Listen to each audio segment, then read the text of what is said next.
And do you see me? Oh, okay. Can you hear me? I can hear you perfectly. Can you hear me? Yes, yep. Do you see me? I can see you. Okay. So the only one we're concerned about is the first one, the Madeline Drive. Okay. And I delivered the package to you. I can stay for the whole thing if you want. I mean, I'm here. Yeah, it's gonna get a little convoluted because we're also live streaming it, and nobody's gonna be able to see it. So it's best just to do this one agenda item. Okay. So you want me to just do the first one? That's it. Yeah, just to keep it clean. Okay. All right. So it's gonna work. So how about we take care of the first one, and then we'll take care of all the other items together. I'm just going to open the whole thing up, go through, and then bring in the... You got it. Go for it. Let me hold it. You want to hold it? Yeah. Actually, show her around, though. Let's say hello. Come on. Hi, Pierre. All right, show her over here. Hey! Hey, Pat, how are you? Hey, how are you guys doing? That would be great. Put her up on the screen. Everybody. Yeah, I know. Can we put it on the big screen? Keep talking. Okay. Trying to see where his Oh, my God. speaker We're is. going to do this first. It is. It's very minor. Is it in front of the speaker? Why is it not? Yeah, mine is usually at the bottom. Keep talking, Although Pierre. you're gonna need her, the one that I'm not gonna do on Greenwood, and that's gonna be a lot of people. The stenographer. That's not until. I was trying to get you on the You know mic what? I don't know. We gave it the to best way Did possible. we order one? Okay. Yep. We gave it a 40. Oh, you do? Wait for him to open up. Is this thing on speaker? She's not standing outside, is she? Well, actually, no, he doesn't. Oh, he does. You're right. I'm sorry. You're right. Yeah, right. Yeah. It's a walk of shame.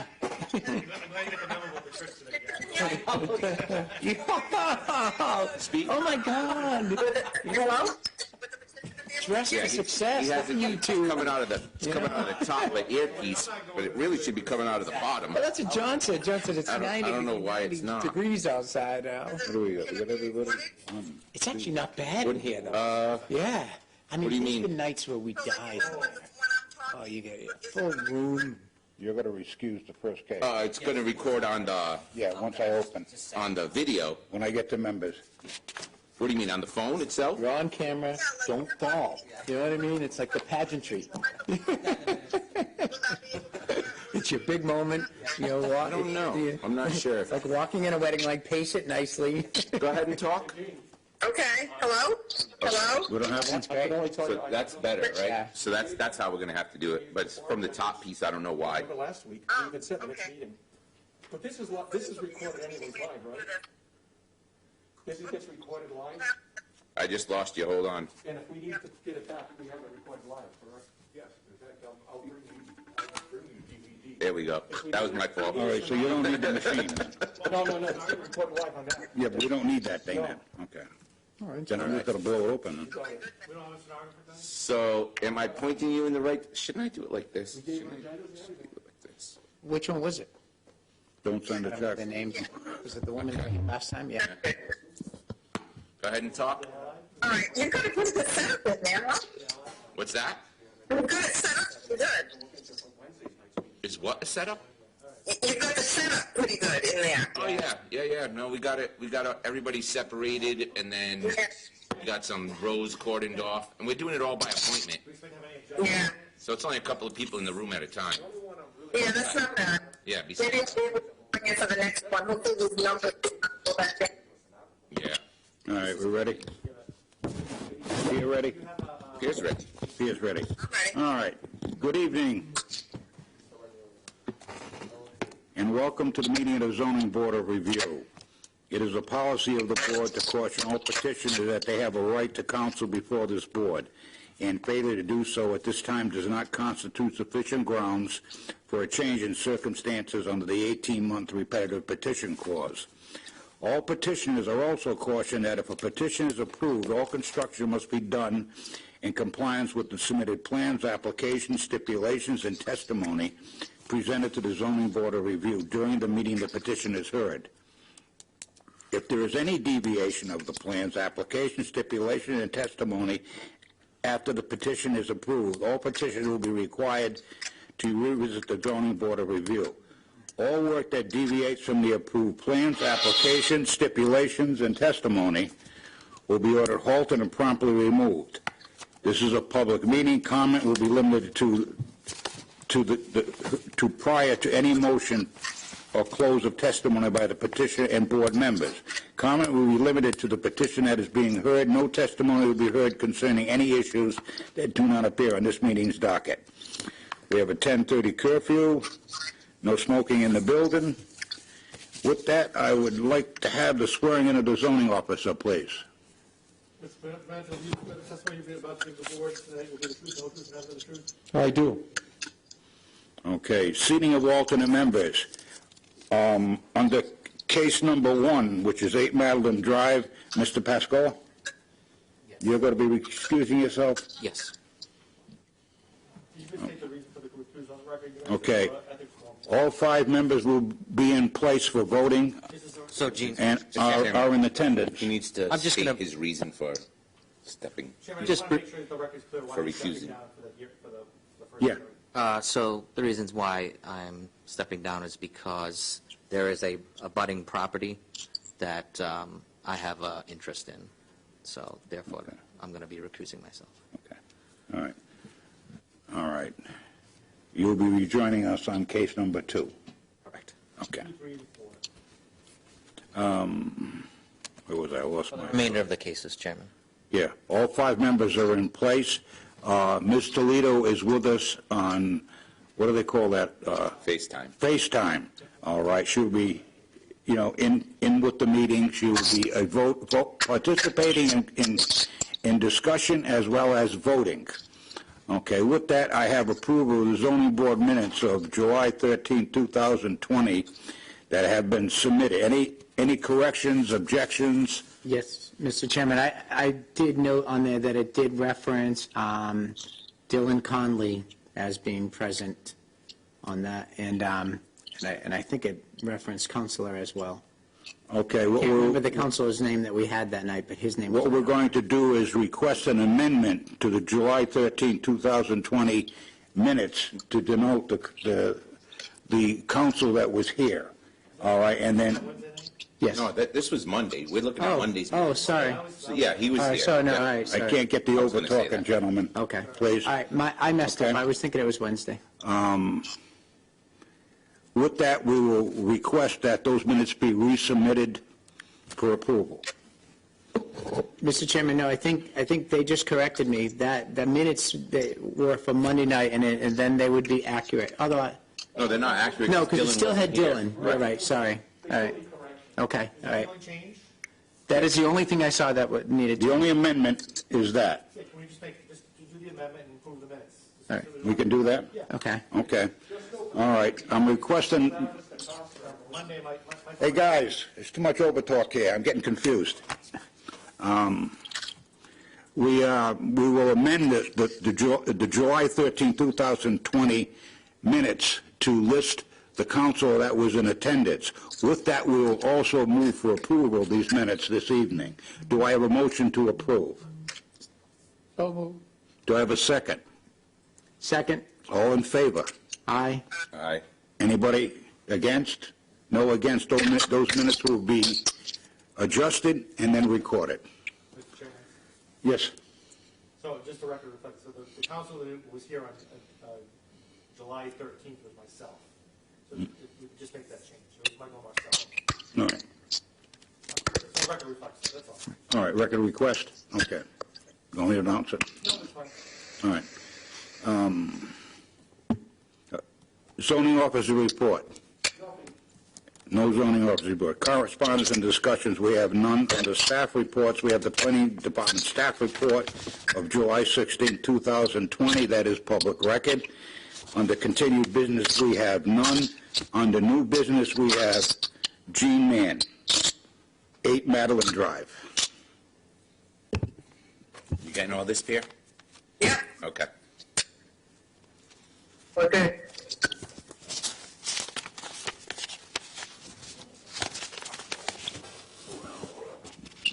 I actually am going to turn you around so that they can see you.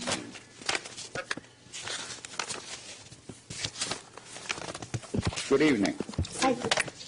And welcome to the meeting of the Zoning Board of Review. We are on July 20th, 2020. You understand that is the policy of the board, that we have to inform you that you have a right to counsel before this board, and failure to do so at this time does not constitute grounds for change in circumstances under the 18-month repetitive petition clause. Your petition is, if your petition is approved, all construction must be done in compliance with the submitted plans, application, stipulation, and testimony presented to this board this evening. All work that deviates from the approved plans, application, stipulation, and testimony will be halted and promptly removed. And a revisit will be requested by the zoning board, requested to come back before this board, all right, for a review. Do you understand that? Yes. With that, I need the swearing-in counsel of the petitioners. Raise your face. Raise your hand. You raise your right hand, please. You swear to tell the truth, the whole truth, and nothing but the truth? Yeah. You state your name, full name for the record, please. Jean Mann? Mark, man. Okay. I'm also, you're together? Yes. Same family? Yes, All husband that. and wife. I'm also going to request this evening that when people speak, I like to have the mask drop down so that I can get a little, I'm getting old here, okay? So maybe it's my hearing or whatever, but I'm afraid I'm going to miss something that could benefit you or benefit us, or disbenefit you or disbenefit us. Okay. So, or needs to be corrected. So I'm going to ask that the masks go up and down at our request, okay? Gotcha. With that, did you want to make a presentation on what you'd like to do, or do you want us just to No, I go to think it? everything is pretty self-explanatory if you have Okay. questions. All right. We have Ms. Toledo, who represents Ward 3, right there. On FaceTime, I guess it is, okay? Ms. Toledo, Yes, this is your ward. okay. Sorry, for the next. Oh, I thought the petitioner said something. Okay. Can you hear me okay? Yes. Okay. Perfect. Okay. I read through your report, and it looks pretty straightforward. I don't have a lot of questions. I just want to clarify what you're looking to do, which is to add a screen room to your house in the back, plus a bathroom. Correct. You have a family living with you. The reason why I didn't hear what you said. Say that again, Pierre? you have extended family living with you. Is that why you're looking to do the? No, we have extended family over all the time. So we have 10 grandchildren between the two of us, 6 children between the two of us. So there's always a need for an extra bathroom. We have the pool in the backyard, so it's a constant all the time. Okay, and it's a full bath. I'm sorry? A full bath. Yes. Yes, full bath. Mhm. Okay. This is I don't have a lot of questions, so for me, I'm all set. Questions. I thank your patients working. I appreciate it. She said for her, she's all set. She's Thank you for her also- patience. Thank you, Ms. Toledo. Thank you. Mr. Bopolant, please. I just have a couple of questions. One is, the family room, it says it's a proposed screen room addition, but is it 3-season or is it year-round room? No, it's not. It's neither. It's just screens and a deck floor and a roof. There's no heat, there's no windows. Oh, okay. All right, so it is a screen room Screen room, addition. exactly. Okay. Mhm. All right. And just to confirm, the master bath is coming off of the existing bedroom? Correct. In the back? Okay. I did note you have plenty of screenage with your neighbor, yeah, so I really have no concerns or no other questions. Thank you. Thank you. Thank you. Mr. Cook. I don't really have any questions except to note that it's a corner lot and the hardship would be the 2 front yards. Thank you. Thank you. Mr. Braga. Thank you, Mr. Chairman. To me, it's a simple extension of a setback that already exists, so there's no coverage issues. The variance is minor in my estimation, so I have no questions. Thank you. Again, to me, I think it's a minor deviation. I think Mr. Cook said it right. You're a corner lot. You have more restrictions than your neighbors do. So I don't see any issue with this whatsoever, quite honestly, and that's a very nice neighborhood in there, and you have a very nice home, by the way. It's well Thank you. maintained, so. Thank you. And I don't see, I think the hardship here is that you're on that corner lot, so you kind of restrict it a little bit. So with that, I have no concerns whatsoever on my end. Is there any other member that has any questions or concerns of these petitioners? Hearing none. Is there anyone in the audience wishing to speak for or against this petition? We have to go look.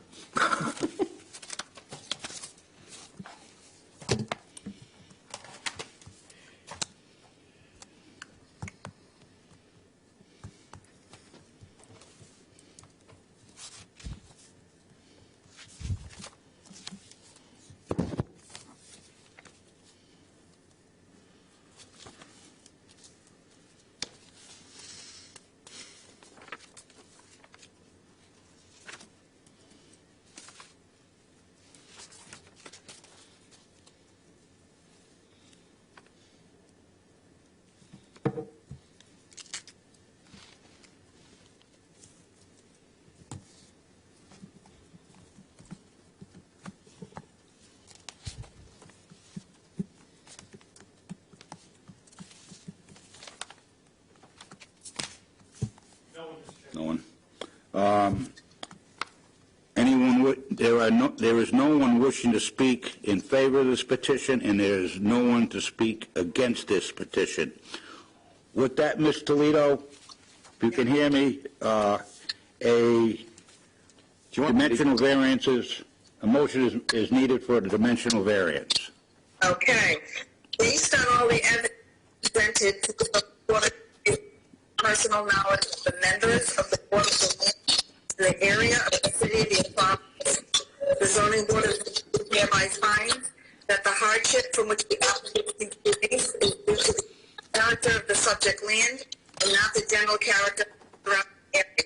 But the hardship is not of any problem that the grant dimensional alter the general character of the surrounding area, near the intent of the city's comprehensive plan. That the relief granted is the least that the applicant would suffer hardship to the standard of more than an inconvenience unless this dimensional variance be granted. I move that this dimensional variance be granted subject to the petitioner obtaining all the permit. I have a motion on the floor to grant the dimensional variance by Ms. Toledo. Do I have does the petitioner agree to the motion and conditions stipulated understand that strict compliance means that any deviation will necessitate revisiting the zoning board of review? A revisit can be requested by either the zoning officer or any member of the zoning board of review. Yes. That's understood. Thank you. Do I have a second? Second.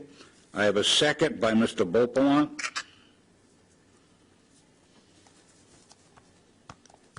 On a roll call vote, Ms. Toledo.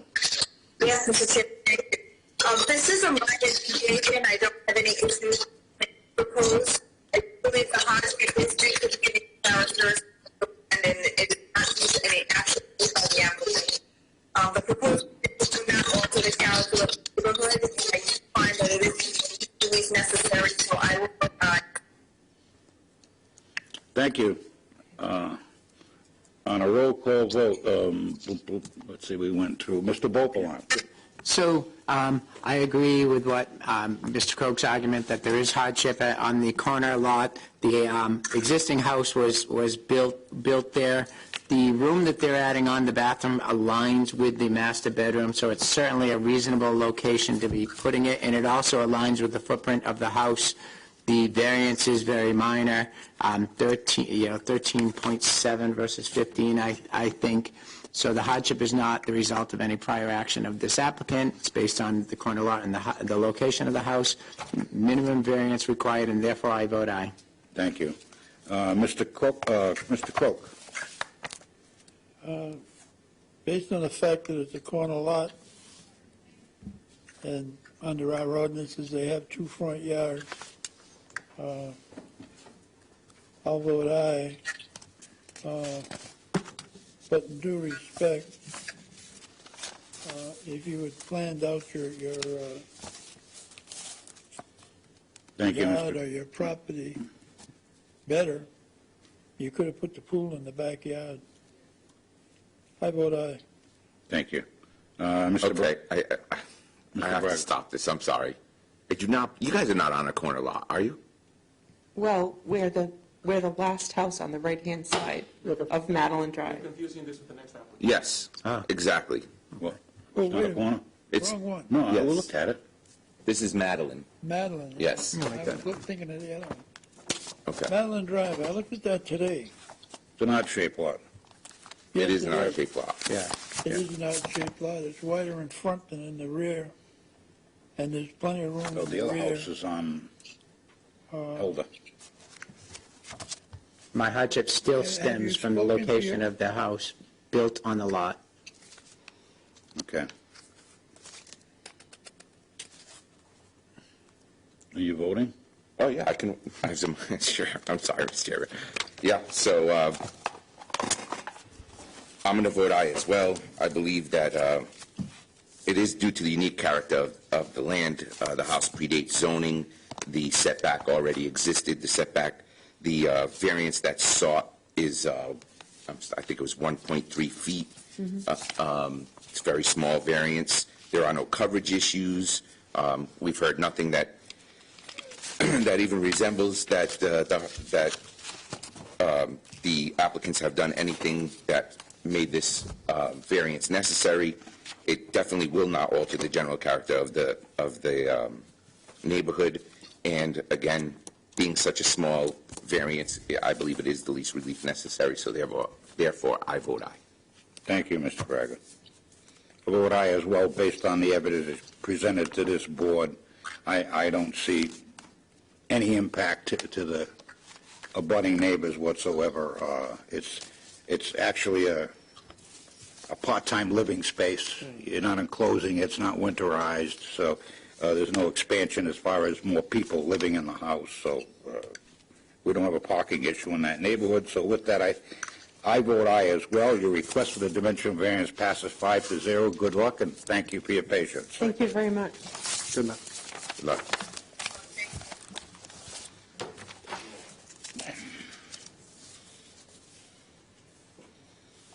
Ms. Toledo, thank you. Thank you very much. You're welcome. Bye, Pierre. Bye soon. Bye, Pierre. Thank you. Okay, for the record, we'll be reinstating Mr. Pascola in a voting position and participating. Okay, we've got to wait till 6:30, right?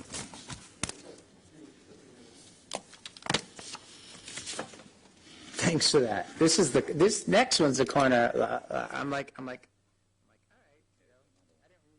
forgot that, and I'm like, all right, so it's corner lot too. I was going to chime in earlier, but I thought it was going to, but then everybody started basing the hardship on the corner lot. I'm like, oh, okay, I think maybe we need to say something.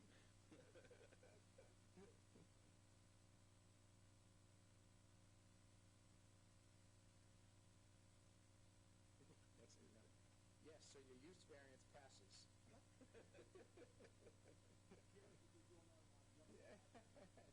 And you can test at your house.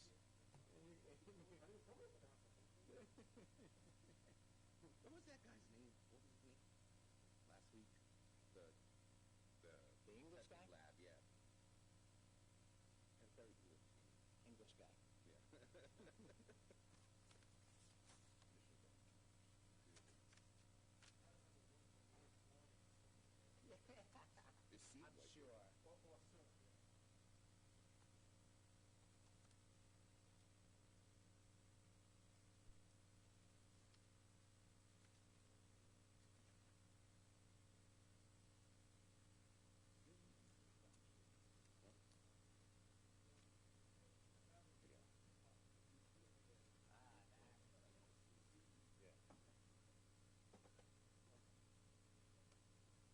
Young whippersnapper under your wing? Oh, does he really? Oh, that's good.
Good evening. Hi. Can you come up a little? Are you folks together? This is my father. Okay. You live in the same house? Yes, we do. Okay. I'm going to ask when you're speaking, kind of jot the mass down a little bit so we get a better understanding of what's going on. If anybody comes within your 6 feet parameter, put it up quick. Okay. Sounds good. All right. Okay, Counselor, can you swear in the witness, the petitioners, please? Your father going to testify? Yes. You swear to tell the truth, whole truth, and nothing but the truth? Yes. Yes. Can you say your full name for the record, please? Amanda Main. Stephen Main. Thank you, sir. Take a minute. Thank you. This case is 178 Ferris Avenue for the record, and it's Amanda Main requesting, I guess you want to retain a pool and do a deck. Did you want to make a little presentation before, tell us what you'd like to do, or do you want us just to get into it? I think we could just get into it, if that's okay. Yeah. Yeah, we're just, Mr. Bopala. Okay, good evening. So, a couple of questions, just to go through what you have. Merchant Street, you're proposing 6 foot for the length of your property on Merchant Street? Or actually, can you tell me what you're proposing for the fencing? What we'd like to do is, Yes. I have a double lot, so we're close to a double lot. It's a side yard, so that's where I put the pool, was in my side yard. So what I am proposing is that we put about a 6 foot high fence. We will kitty corner, go at a 45, where Merchant and Ferris are, so that would allow for people coming out of Merchant to be able to see. Okay, good. So that will be, and that will be 3 feet, or lower if necessary. We can go 3 feet. Do a 6 foot high fence for across. I'd not say- all the way down. Not all the way down. About maybe 70 feet down. Okay. And 70 feet coming from Ferris, From from the Merchant. 3 feet down, Merchant, yeah. We have down Merchant. Yep. And then returning it back to your north house. corner of the house with a Okay. gate.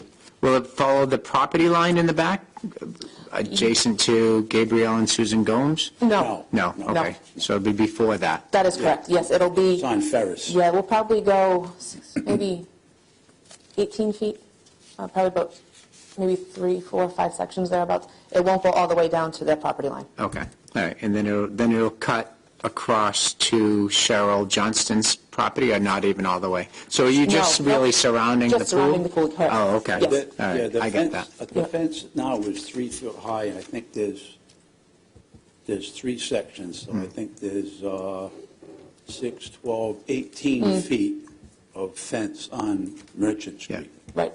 So So I'd, we plan on taking that down and putting a 6-foot fence up, and then come to the corner and 45 it, so that people come out can see.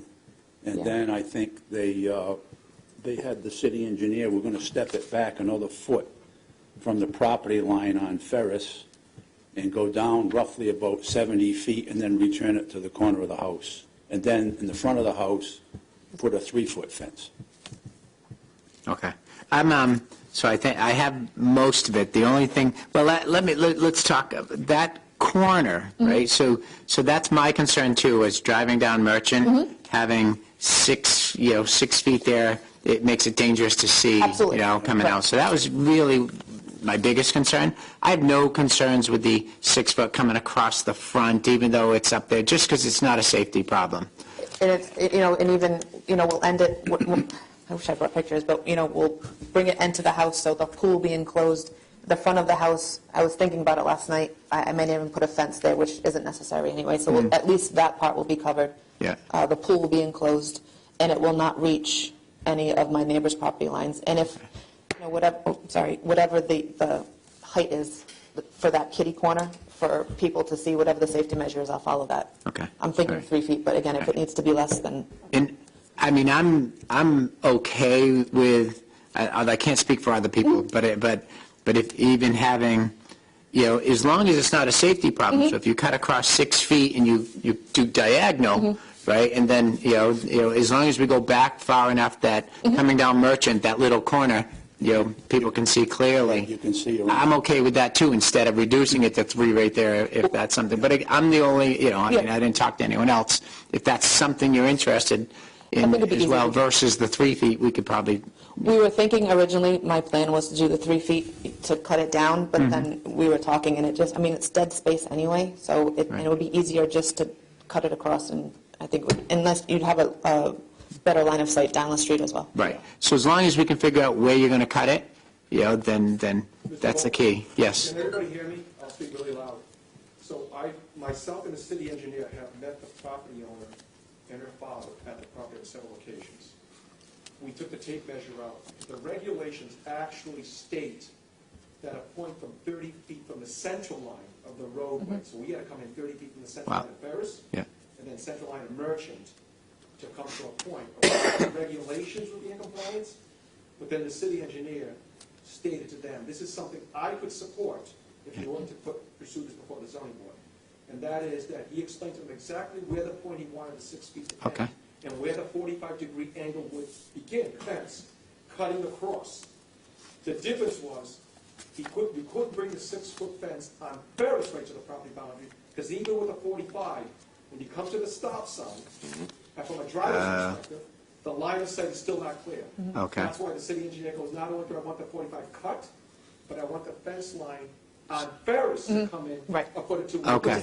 All right. So those two things will make it safe. And Okay, that's fine. great. And whatever that safety measure is to come back, and that's what he mentioned, Okay, is to great. come back. I think Actually, it I'm was- really happy to hear that, Yep. actually. And that's so- fine, that's totally, All right. All right, whatever good. works is totally fine. And, I mean, the pool, you need a variance for the pool. To me, you could easily put it on the other side of the deck, because you have such a large property. I mean, I'm not that hung up on it. We'll hear what the other folks say. My biggest concern was the safety of the fence, quite honestly. So those are the only questions that I have. Thank you. Thank you. Mr. Crook? I don't really have any questions, other than to say that the problem here is the 2 front yards being a corner lot. Although I will say that if you had planned out your yard a little better, is that a play yard, the black fence? My dogs, I have 2 rescue mutts. All right. That's their area. Well, where that is, the pool could have went, and the dogs could have went over farther. But The dogs came first, unfortunately, and the pool came after, so. In hindsight, you are absolutely correct, and I would have planned it much differently, but the dogs needed a home, so, thank you, thank you. thank you. Thank you, Mr. Crook. Mr. Braga? Thank you, Mr. Chairman. I actually have for the zoning officer. So we don't have any drawings that show what we're talking about here with the fence line, correct? I don't think there was anything you didn't bring any modifications, right? I think pursuant to our discussion, We I did- just have the survey report. Oh, the drawing out after we discussed, we With don't the have, 45. I can certainly, Right. yeah. Okay, so if we're offering relief, what, well, right, so the board has 2 options. The improvements are there, so we're not moving. You could ask for continuance to see the revised plan, or B, you could condition it on the discussion that they had with myself and the city engineer. We remember the discussion, you'll be relying, of course, on the confidence of myself and the city engineer. okay. We approve what we discussed. I don't have a problem with that, but I do have a question. So at the 45, is it down to 3 feet? No, so the 6-foot fence is going to come along the property boundary along Merchant. It's going to get to the point of that site plan, the city engineer Yeah. discussing, I don't know how many feet that was. I don't That remember. was several feet that was. It was, At that point, it cuts across a 45-degree, Yeah. straight 45 All degree 6? All We're- 6. we're All six. All feet 6. here. Stay Okay. 6. Yep. to Ferris. But when the city engineer stepped back and says, even with the 6-foot fence on the property boundary Ferris, even the 45 cut is still not enough. You got to push it back, so when you're there, you got the cut, and the fence is pushed back, so now you're seeing the amount of distance you need. As I recall, it was actually a couple of feet off the. Yeah. I think it was like 2 feet. I think he said, It was 2 yeah. So feet. after the 45, it's 2 feet back than the property line? Correct. And that continues at 6? So Yeah, you- for- you- you- So we're not going to 3 at all? unless it's in front of the house. Everything's. In front of the house is going to be 3, correct? No, I don't, well, If you if decide. we decide to do that. Right now, I don't think we're, Okay, that's. I don't that think was it's my necessary, but confusion. you I know, wasn't sure about the 3 feet. the 6 will go down Merchant, the 45 cut across at 6 feet, down to Ferris, come back into the house, and it'll all be 6 feet.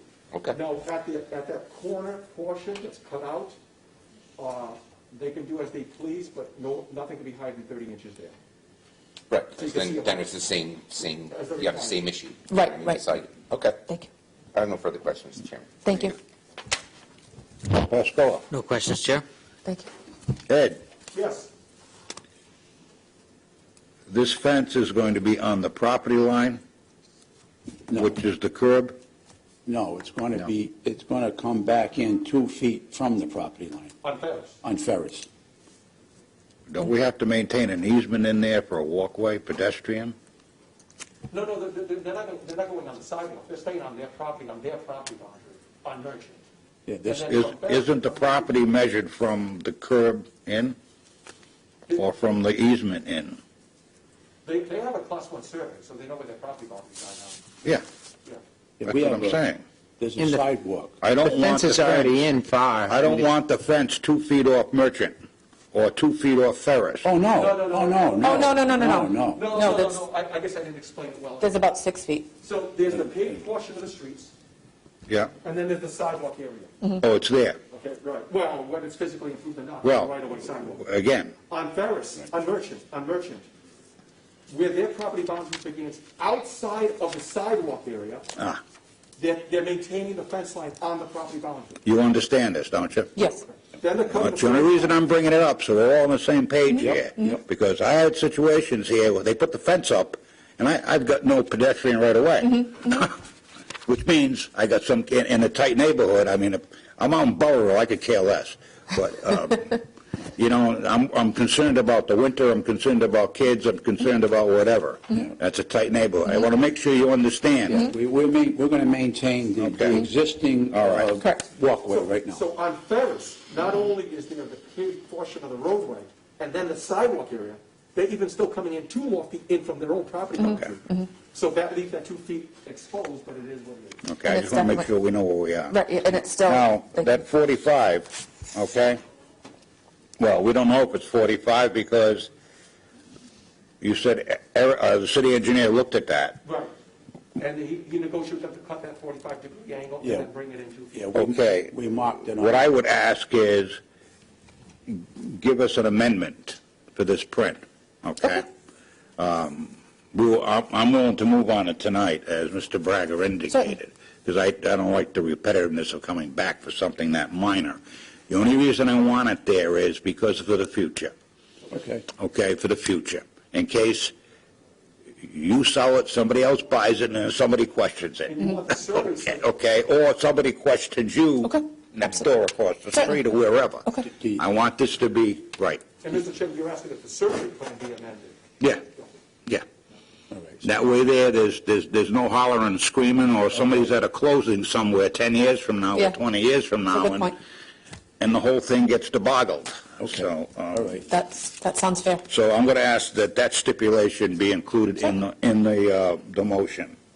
Okay, Mr. Beauplan? Yes. That this plan be amended, and that we'll move on it, you know, based on the amendment. So you want the surveyor Yep. Yeah. to do a... That way everybody's base is covered. Okay. We can, and then we can submit that. You can submit that to mine. Can I do? Okay, great. Thank Okay. you.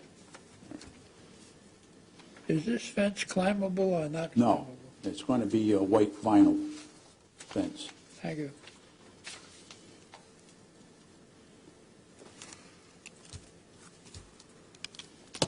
I do have one more question, Mr. Chairman. Go for it, Mr. Braga.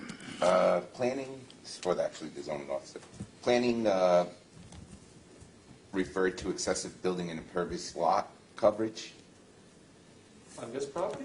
Yeah, it says we're also listed on the agenda for this petition, Oh, I'm sorry. but not on the application itself. It does not appear that it will happen, but we should clarify with you. I'm sorry, yes, so what happened was, this was a situation where the pool was already up, they submitted a building permit for the deck. When we went there with the site plan to investigate where the deck was located, and we do that before we approve any permit, we noticed that the pool was already up, and further investigation concluded that they were going to put fencing of 6 foot, and that's when I said, you know what, I think we need to address all these issues. But at the time, we were trying to help them and get them scheduled for one of these special meetings. So we weren't clear on what the results of the survey were going to be, because the survey was going to come after the advertising period. If you don't ask for the relief, you can't be heard. So we asked for more relief than was required, and then once we got the survey in, we realized. So that's true. The reality is there's no building coverage deviation, there's no impervious.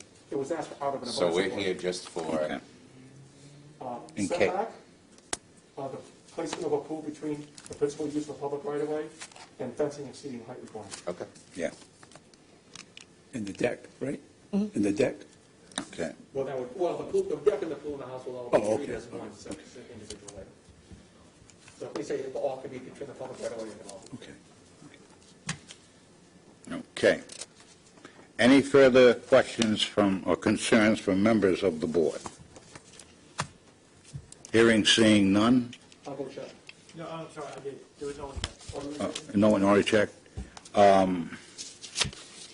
There is no one wishing to, no one here to testify in favor of this petition. There is no one here wishing to testify against this petition.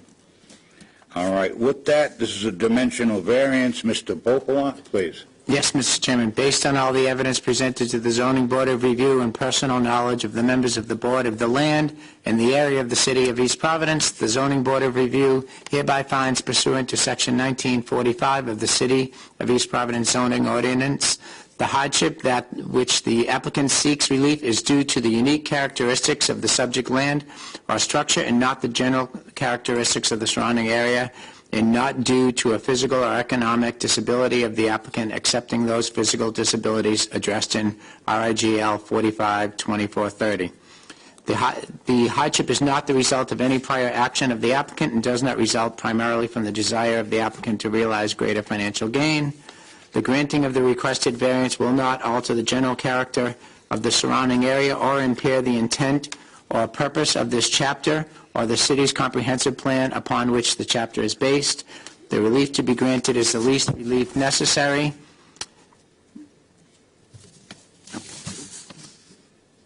In granting a dimensional variance, that the hardship that will be suffered by the owner of the subject property, if the dimensional variance is not granted, shall amount to more than a mere inconvenience. I have a motion on the floor to grant a dimensional variance. Does the petitioner agree to the motion in all conditions just Mr. Chairman, stipulated? let me add, I forgot to add the I was two gonna sneak it in conditions. 'cause you did. You can Yeah, sneak it in now. I'll get them, I documented, thank you. One condition is based on the discussion with the city engineer and the zoning officer for the location of the fence on Ferris and Merchant, and the plan will be amended and will be submitted, to the zoning officer. Sorry, it's the same condition. Thank you, Mr. Chairman. Does the petitioner agree to the motion in all conditions that were stipulated, understanding that strict compliance means that any deviation will necessitate revisiting the zoning board of review? A revisit can be requested by either the zoning officer or any member of the zoning board of review. Yes. Do you understand the stipulations that are in place? Yes. With that, I need a second. Second? I have a second by Mr. Braga. On a roll call vote, Mr. Bopolant. Yes, Mr. Chairman. This is a corner lot. It adds some hardship with the fence location, that they're trying to surround the pool with. There's also some hardship located on the corner lot that's impacting the public right-of-way as well. This is certainly not any prior action of the applicant and is also not, an attempt to realize financial gain.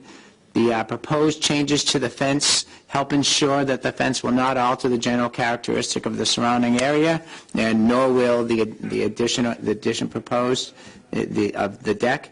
And the relief is very minimum, and ensures safety, and there's plenty of room on the property, and therefore I vote aye. Thank you. Mr. Cook. I'll vote aye based on the fact that it's a corner lot, and under our ordinances, they have two front yards. And I will say, though, I hope you better plan out your next move. Try my best, sir. Mr. Braga. Thank you, Mr. Chairman. I'm going to vote aye as well for the reasons stated in Mr. Vaughn-Clark's motion. Mr. Pascoe. I'll vote aye as well. I'm going to vote aye based on the testimony before this board. This is a 10,000 square foot lot. It's a pretty good sized lot for that area. Also, I assume that house predates zoning, so this becomes also a hardship. I'm sure that lot was bought when the house was built. It was bought for one of the kids to build their house there. I think there was farmland. That's how we do things in this city. I believe from the pictures that I've seen from my neighbors is that was all farmland in the back in the Well, house. that was the farmhouse. Exactly. Yeah. I mean, the things that we're digging up. I wouldn't at night, doubt it. Right. Yep. It is, you can look at the foundation of that, and you can see the age, and also the placement of it, so. But your request for the dimensional variance passes 5-0. Good luck, and Thank you. give us the amended plan, and Absolutely. we're all go. Thank you all. Thank you very much. Have a good night. Have a good night. You too. Put my mask back on.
dissipates, which is good, because it was, oh, let's see, oh, John did it too.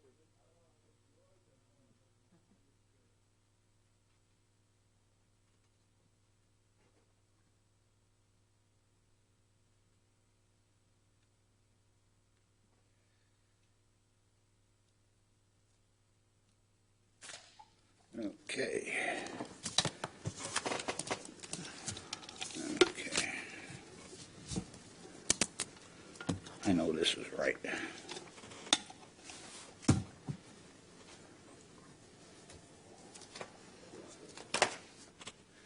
We're going to reconvene this meeting at 7:01. The case being heard at this point is S&D Realty LLC, 0 Fisher Street. Counsel, do you have any people that have to be sworn in that are going to testify? If you do, then I need to have them sworn in by the solicitor. Face that gentleman, please. Start right here, sorry. You swear to tell the truth, the whole truth, and nothing but the truth? Yes, I do. Please state your full name for the record. Stephen Michael DiPolito. Dippolito. DiPolito. Thank you.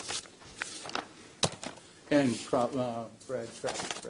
Okay, let's see, where'd it go? Your last name? Do-do-do-do-do. Travis, do you swear to tell the truth, the whole truth, and nothing but the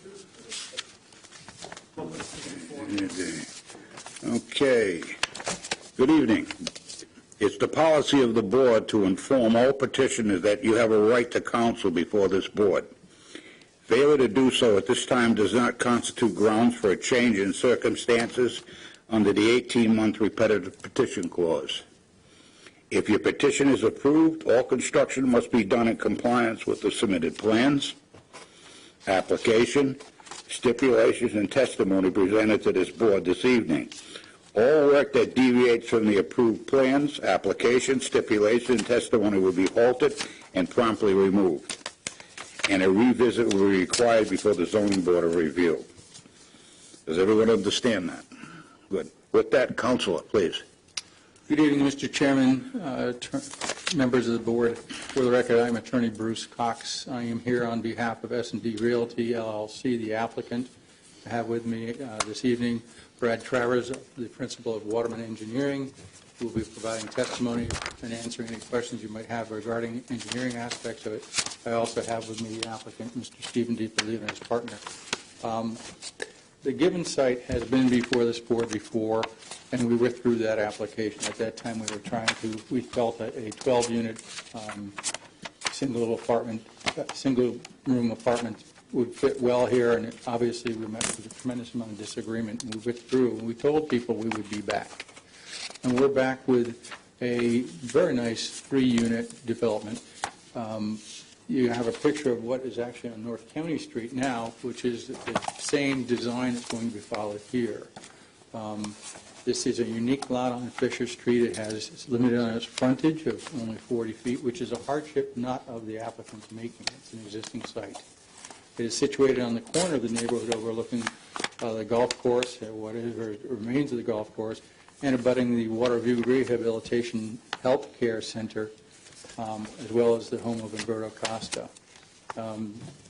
The site is now being developed with the building sufficiently distant from Mr. Costa. We don't have any side yard setback obligations. We don't have any dimensional variances that we're asking for. In fact, it's interesting.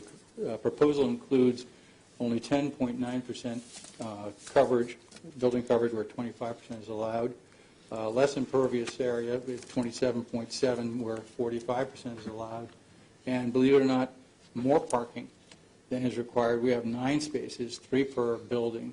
But looking at it as a 3-family, it would be only 4 would be required. If you use the standard single family, it'd be 6 units. So in the incorporated garage as well as 2 parking spaces. Furthermore, the design provides a full functional T-head type turnaround at its ends for rescue and fire that will be incorporated, which is not present in this neighborhood now. Not that we're saying anything about it's going to be a grant of a right-of-way, but no one's going to ask any questions. We all know that. When someone has an emergency, you have an emergency. The designed house is, footprint is only 2,688 square feet, and its roof line is at 29 feet, which is less than which is allowed. In essence, it's the size of a large ranch. It will house, obviously 3 families in 2-bedroom units with 2 bathrooms each. The area theoretically could be subdivided into 3 lots, and the town could be saddled with a full road on a pretty steep incline. Now, it could be built and engineered to be appropriate road and whatnot, but that would then be burdened upon the town, and it would be an unreasonable cost on the development project. All that cost and all that risk stays now with the site because it's going to have just the 3 2-bedroom townhouse setup. It is a far less impactful application as was before. I think the absence of anyone here or anyone in the neighborhood speaks to that. They were all given proper notice. We let it be known that it was what was being proposed, and in the application, we included obviously a copy of the picture of what you see before you, the North County Street development. And I think that speaks volumes to the feeling that the community has. It's not just a straight block building; it's staggered in its configuration, so it fits in. It makes it more of a neighborhood building. If it were to be built and broken up, you would lose lines of sight between the houses, whereas this is going to have a nice line of sight for people walking in the community, be able to see down that direction.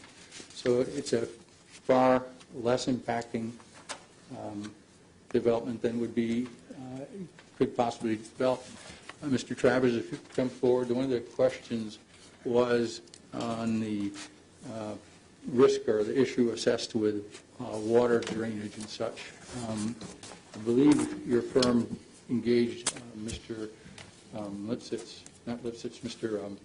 Smith to do some preliminary calculations. If you could testify to that, please. Sure. Just for the record again, my name is Brad Travers. I'm a professional land surveyor registered in the state of Rhode Island. I'm an associate of Richard Lipsitz, and I'm the survey director of Waterman Engineering. Larry Smith is the PE that stamped the plans. Right now we have everything sheet flowing. Right now it currently goes towards the east, towards the existing nursing home that's there.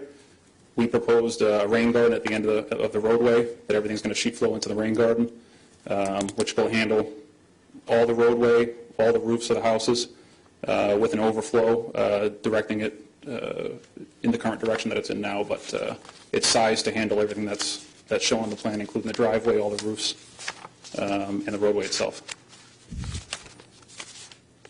So it meets the town requirements, it meets the state of Rhode Island DEM requirements for stormwater regulations.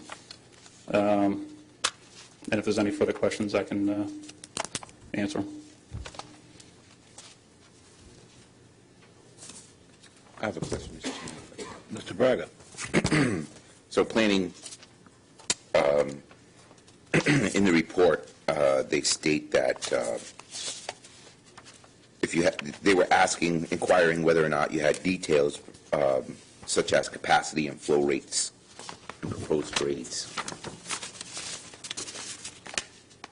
I know there was a report stamped by Larry Smith regarding the size.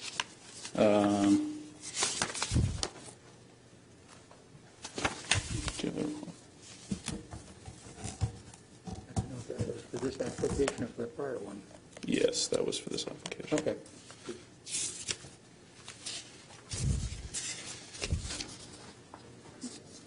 Which this is regarding the sizing.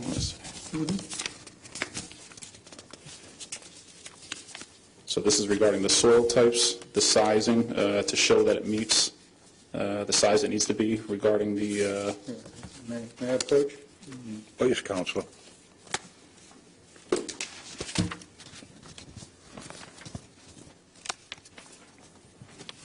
Thank you.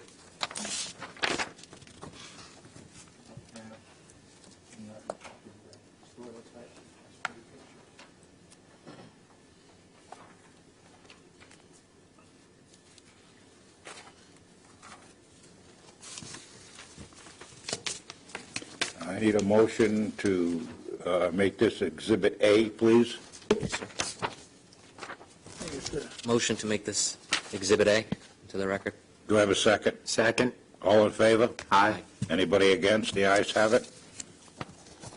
So that itself isn't a detailed drainage study that shows flows and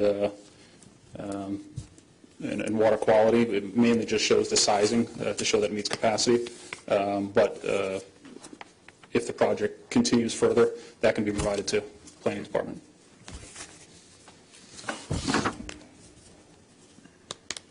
That was my only question for you. Sure. If I may, I stand corrected. It's actually a 3-bedroom units, 2 baths, not 2 and 2. 3 beds in each unit. That's correct. And I apologize for not handing this out previously. There's no indication as to which application this was for. I do know that the preliminary analysis from the prior application, which was about 3 times the size in terms of building footprint as this one, was satisfactory the ability to withhold water. So for this particular site, this is a piece of cake, the proverbial piece of cake. So I believe the hardship is unique to the property in that Fisher Street truncates at the corner of this lot. This allows for a reasonable development of it. The hardship is far more than mere convenience. The developer will be deprived of all beneficial use of the property because it isn't feasible to develop it properly otherwise. And the community in that particular area will be enhanced by the development of this, given the driveway design that's been proposed. Thus, I believe it's appropriate for the zoning board to move to approve this. Thank you. I apologize. Didn't hear a word you said. Seriously. Okay. You all set, Counselor? I'm all set. Thank you. Mr. Pascoe. I have no objections or concerns, Chairman. Okay. Mr. Beauplan. Yes, so a couple things. Currently, you're saying the lot could be subdivided and there could be 3 lots there. That's a potential option, or? That would be a tight squeeze. You could do that, but it'd be, from a economic feasibility, it's not. Okay. All right. And it would be detrimental to the town as well. What could you do? 2, 3-story, 2 large, I read in there, I think 2 large. It consists of 2 pre-existing lots. You could do a shared driveway and two big houses, which wouldn't fit with the community that's in. Mr. Beauplan. I can hear you better now. All right, good. Sorry about that. Okay. The other question, and Mr. Braga started it, and maybe I need Ed. I understand your testimony to the point, but the petitioner should demonstrate to the satisfaction of the zoning board that the proposed rain garden and future grades of the site are sufficient to prevent any impacts by stormwater runoff to the abutting single family. A, I don't feel very qualified to determine that. B, I really don't have anything in front of me that determines that outside of, how much it can handle. Is there? Well, the board has a lot of discretion on what to handle this. You can either accept the testimony and the exhibits that are presented, or you can directly, if you want, get some correspondence from the city engineer. These plans were distributed, but if you want something from the city engineer to make you feel more relaxed, that's another option. Okay. You can condition it on that. I would believe that before a building permit were issued on this, he'd have to be developing site plan and grading that would address all those factors before the engineer would sign off on the building permit. Well, the development will go through that. We'll go through the whole building. So you have no problems with me adding as a condition that the city engineer will review the proposed, the runoff and grades of the site? Well, I think that's as a matter of course. Okay. All right. I have no further questions right now. Thank you. Thank you. Mr. Croak. Mr. Chairman, you're going to have to learn who belongs to what ward. Review. You're going to have Who belongs to what ward? What ward? Huh? Is this your ward? Is this 2? Is it? Ward 2. Okay. That's 2 in there? That's 2. Martin Street. Huh? Martin Street is the break.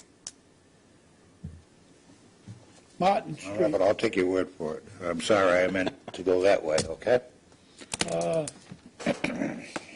First of all, it's in an R3 zone, which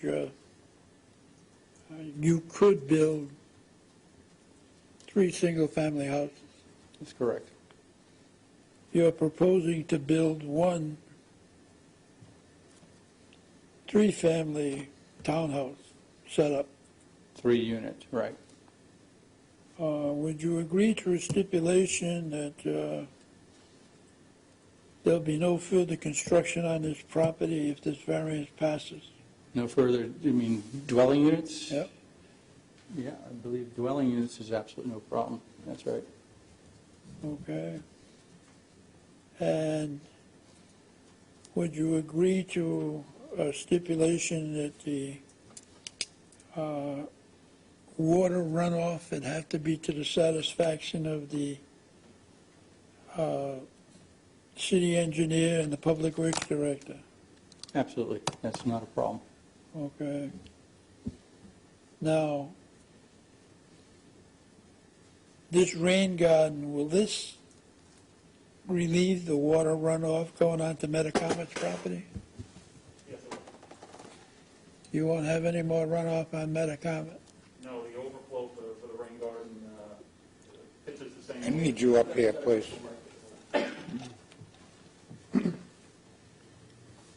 The current runoff of the property heads easterly. So the rain garden's meant to hold the capacity of the entire roadway, the driveways, and all the roof, and the overflow for the rain garden heads in the same direction that the water currently flows. So there's nothing heading towards Metacomet. Now, on the proposed townhouse, the drainage from the runoff from the roof and so on, will I go into a dry well or dry wells? Right now, we have it graded to pitch towards the rain garden. I'm concerned about that last house. The one most southerly, the one most The last house on the street, on the Costa's house northerly side. on the northerly side. Right. I'm concerned about that. Well, you pay for everything for the rain garden, don't you? The existing grades, the way they are now on the northerly side, is actually the highest point of the lot. Everything pitches south and east. Okay, thank you. Now, you're going to put a turnabout on the property for the fire department. It is. It's the T-shape that's just north of the rain garden. Okay. The problem I have is that I was over there today, and there was a car and a truck parked across from each other on the last house before the entrance to your property. The second thing is that at number 29, there was a car parked on each side of the road, which I don't think these fire trucks would fit. And I don't think they'll make the turn at the end of that street, side street. Well, the turnaround and the street itself is sized to meet the requirements for the city, so that it has enough room for 2 vehicles to pass each other and for a turnaround at the end. If you look at the survey plan, which is sheet 1 of the plan set, it's kind of where the existing pavement ends. Everything kind of narrows down in that area. So we're proposing to make it the width it's supposed to be and continue that width throughout the property for the turnaround. You're talking about the turnaround on your property. Currently, there is no turnaround. Currently, the road just dead ends. Yeah, the road dead ends at your property. Yes, and right now, the way it stands is it currently doesn't meet the width requirement for the city.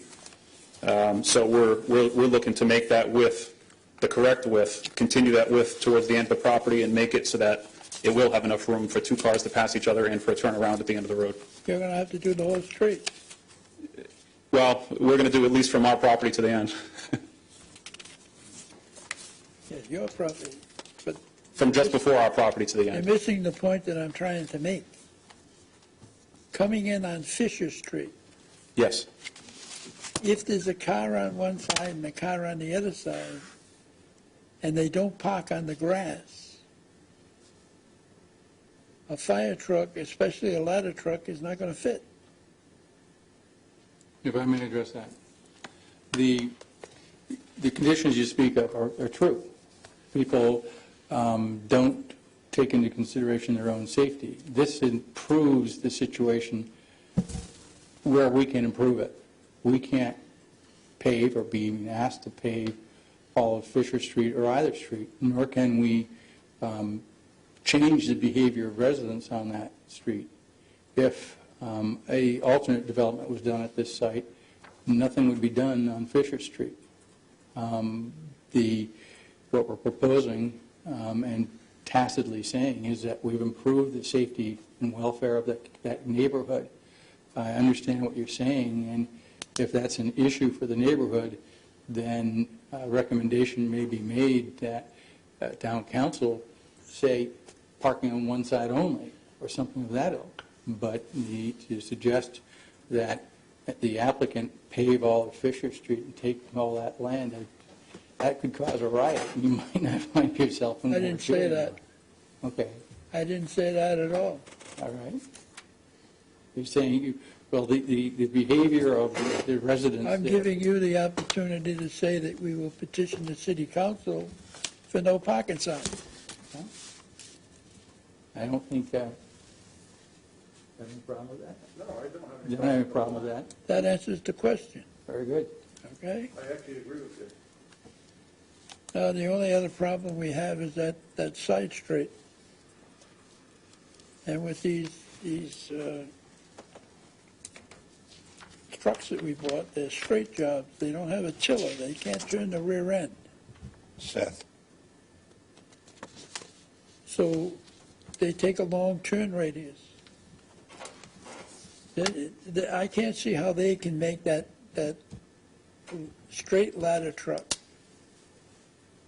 if engine 4, or the ladder truck at engine 4, or the ladder truck at engine 2 were to answer a fire at your place.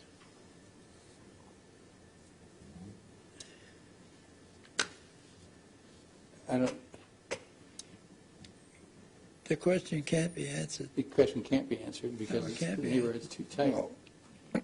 May I interject, please? Certainly. These are issues that are going to be handled by the city. I mean, we can pull all the permits you want. You know the regulations you're going to have to go through. That's correct. And the process that has to go through. It's going to go through every department here, including fire. Mm-hmm. And if they have issues, they're going to give you the issues. Okay? And we all understand, you know, we live in an older, newer city, I guess is best I can put that. All right? And I think those issues should be determined by those professionals. And if there is an issue, I'm sure they'll come up with it. They will. And one of the things I had to confirm, Mr. Travers, is the fact that we are also adding another hydrant in this community's corner that will better serve the fire issue. So perhaps the need for a ladder truck or an aerial truck is insignificant. The probability is a 28-foot height. building Actually, you versus- wouldn't have to add a hydrant because there's one right at the corner, There's one. close enough to your property. I know one of the things that was brought up at the last meeting was the possibility of putting a hydrant right before our property, so we proposed a hydrant right at the entrance to that property. But it's want not to our spend them- purview to determine where hydrants are going to go, unless I'm mistaken. Mr. Chairman, I'm sorry, Dick. when you're All talking right? your ward, I don't butt in. When I'm talking my ward, you No, don't I'm butt in. talking as chair of this board, sir. Yeah, I don't give a Okay? damn if We you- do not have the authority to determine where hydrants are going to go. That's up to the fire department. There's no one here sitting with a civil engineering degree or a fire I protection thought you degree. had one. Okay, that's why we have the process of how we go through things. At any given time, they may be granted this use variance, but at any given time, if something comes up, they may never be allowed to complete it if they can't coordinate themselves and meet the regulations, whether it's engineering, it's the water department, fire, and even police. I mean, they all have to stamp this thing. So I have a problem with putting a hydrant, telling somebody where they have to have a hydrant. I didn't tell anybody where they had to have a hydrant. Well, you're working on it. No, I'm not. We'll take into account any input that any of the... No, anyway, please continue. Please answer that question as best that you possibly can, is what I'm asking. We'll take into account any input any of the city departments have to make sure that this goes forward with the future steps it has to go through as far as planning goes, as far as any input from the fire department, the city engineer, and any requirements that they have. Obviously, if this moves forward, those design aspects will be taken into account. I mean, if you don't have the correct flow off that hydrant that you put that existed here, you know you're going to change your piping. Damn well you are, because we need the flow. So, same thing with the drainage. At some point there, they're going to make you put a flue in there or a run or something to deter it from that nursing home. And my other question is, do you have to deal with DEM? No, we don't have any. Okay, you don't have that issue. Not Okay, affecting good. wetlands at all. But anyway, I'm sorry, Mr. Crowe. Please continue. Well, the only thing I said was the gentleman mentioned a hydrant at the property, and I said there was a hydrant on the corner, which is about 40 feet away. On that hill. I would say it would probably be a little bit more than that. We don't have that hydrant shown on this plan. I would say it would probably be closer to approximating maybe 75 to 100 feet away. I don't think it's that far. But that's neither But here nor there. if it needs to be taken off, we can take it off, and we'll look to the recommendation of the city for those changes. That's not fair. Now, have you spoken to the neighbors? Well, neighbors have certainly received all notices on this. As I said in the outset, when we filed this application, I'm of the understanding a number of people asked about it and came and looked at it. It was prior to COVID. And we showed the document, the design development that we've shown here, and no one has called us. One of the neighbors actually sails with me, and he called me on the prior application, and I spoke to him about it, and he hasn't made any comment about it at all. So my suspicion is they look at it and say, this is going to be a nice looking house.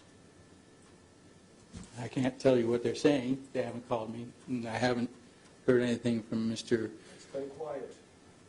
Thank you. Mental. Thank you. You all set? Yep. Mr. Braga? Thank you, Mr. Chairman. I wasn't here for the other one,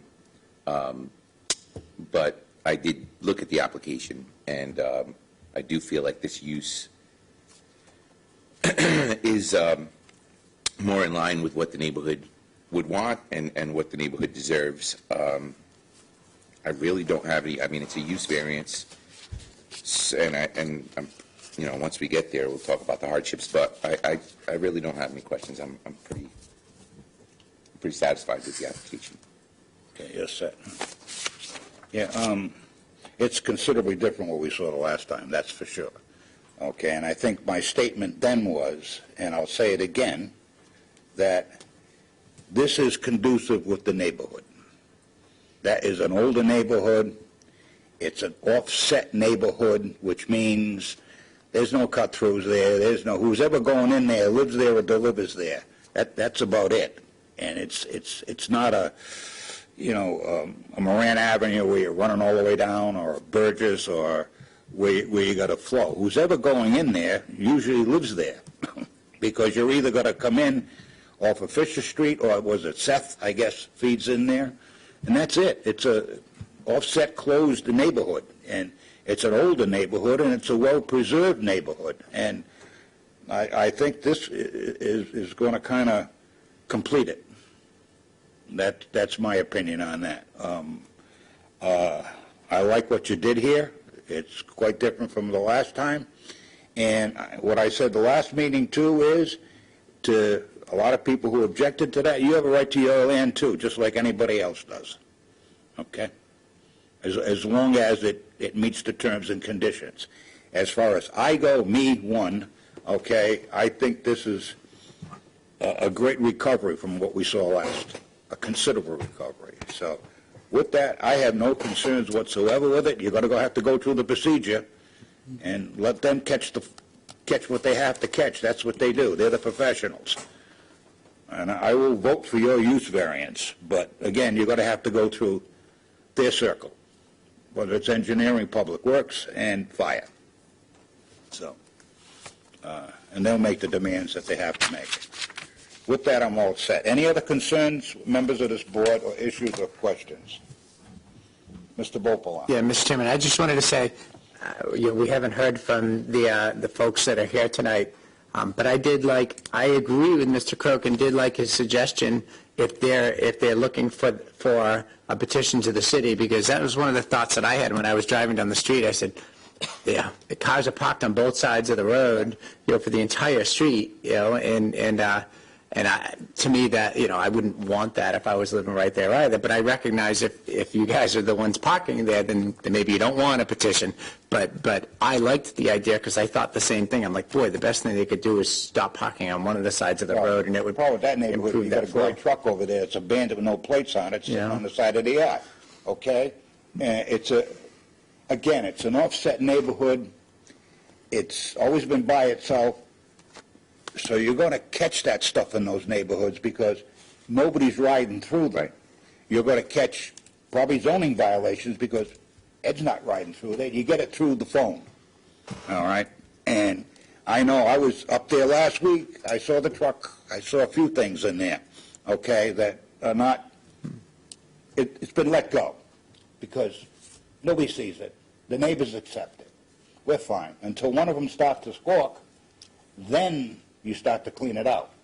But, I think he makes a strong point. I think there should be discipline in that whole neighborhood, not because of this development.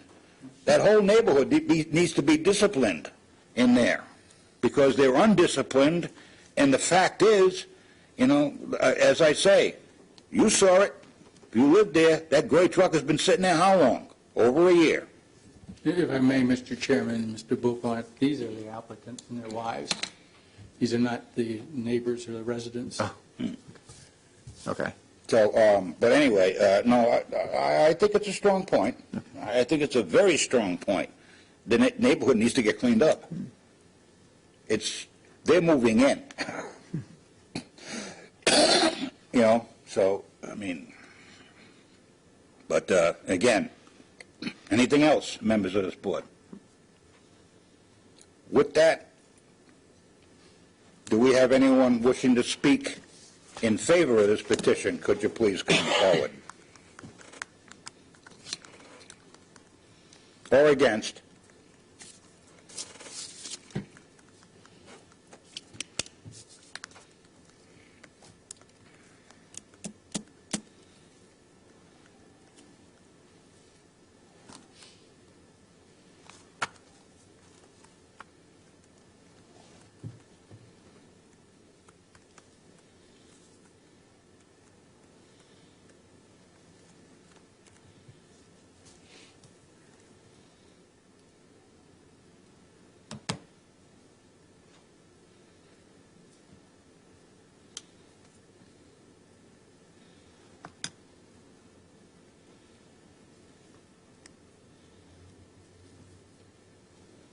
You want them all at once? Yeah, please. Bring them all in. That should never find out.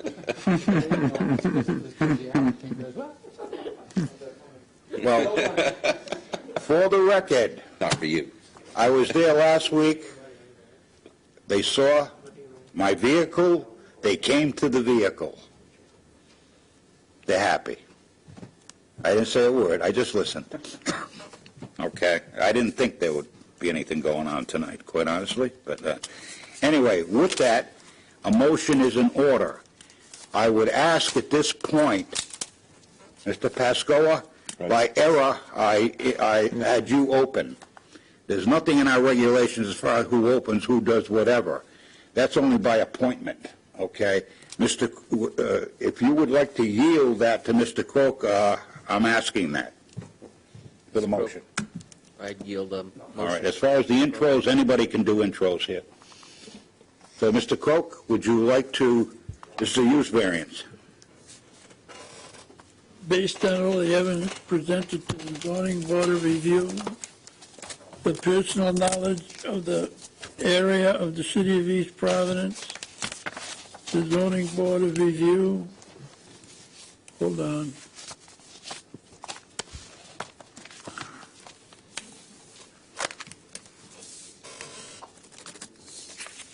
Use variance.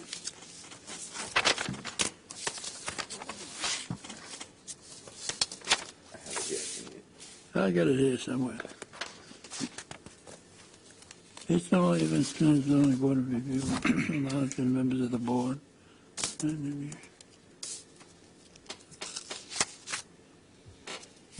Okay. Based on all the evidence presented to the zoning board of review, and the personal knowledge of the members of the board, of the land and the area of the city of East Providence, the zoning board of review hereby finds that the use is compatible with neighborhood land uses, that the use does not create a nuisance in the neighborhood, that the use does not hinder the future development of the city, that the use conforms with all applicable sections to be requested, that the applicant would be deprived of all beneficial use of this property if the applicant is required to conform to the provisions of the zoning ordinance. Therefore, I move this variance be granted, subject to the petitioner obtaining all necessary permits. Now, I'm going to add two stipulations. One, that there'll be no more construction on this site. The reason being, as it stands now, you'd be allowed 3 single-family houses. You're building one 3-family townhouse, which is a trade-off, I agree. And the second is that any water containment on the property be subject to the approval of the city engineer and the city public works director. Thank you.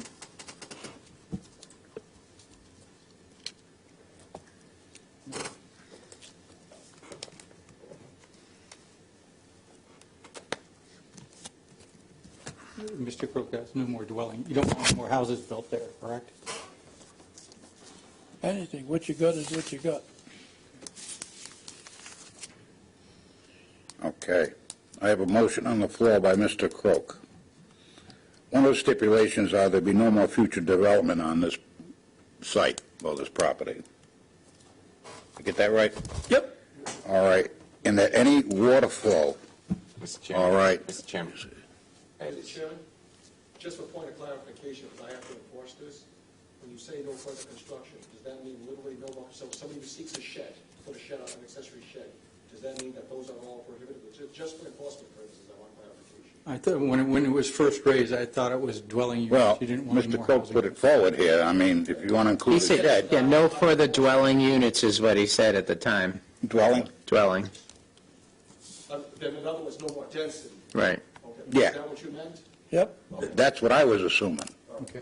not a shed. Or a pool, or something, okay? And that all the water flow will be approved by the city engineer and public works director. With that, does the petitioner agree to the motion and all conditions just stipulated, understanding that strict compliance means that any deviation necessitate revisiting the zoning board of review. A revisit can be requested by either the zoning officer or any member of the zoning board of review. Yes.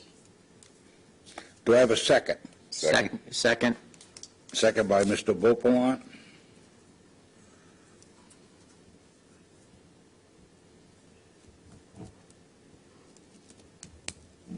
And Mr. Braga. On a roll call vote, Mr. Croker. I'm going to vote aye. The petitioner would be allowed to build 3 single-family dwellings on the property.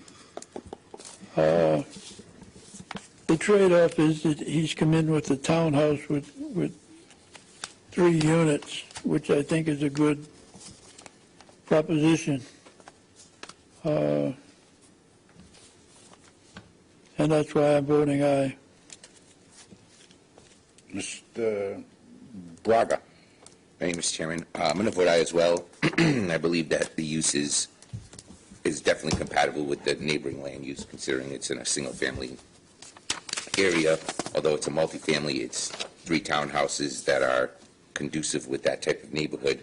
It clearly is not going to create a nuisance in the neighborhood. I haven't heard anything that would, and I couldn't imagine that it will.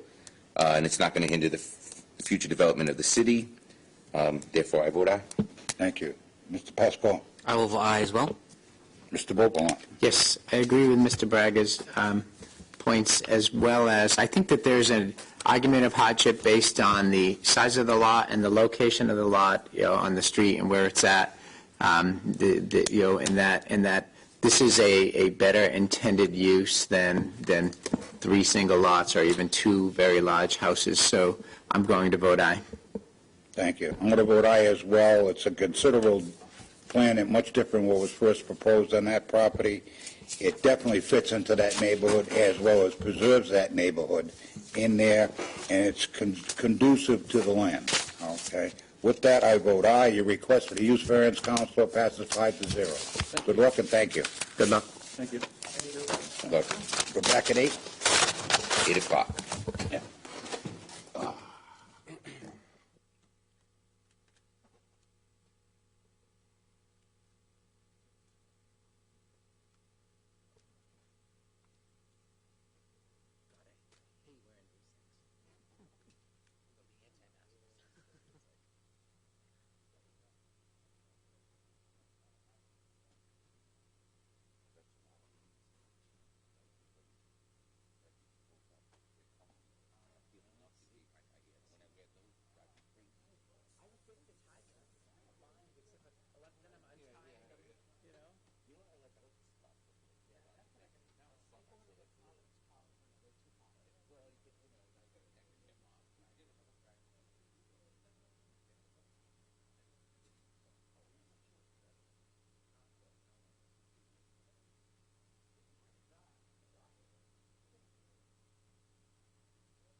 can eat them in the morning, but I can't eat donuts after morning.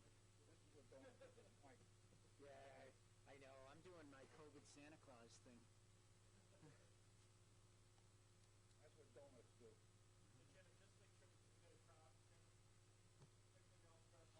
Oh, yeah. I'm going to settle them. Well, right now, it's just the petitioners and, so then they got to be all...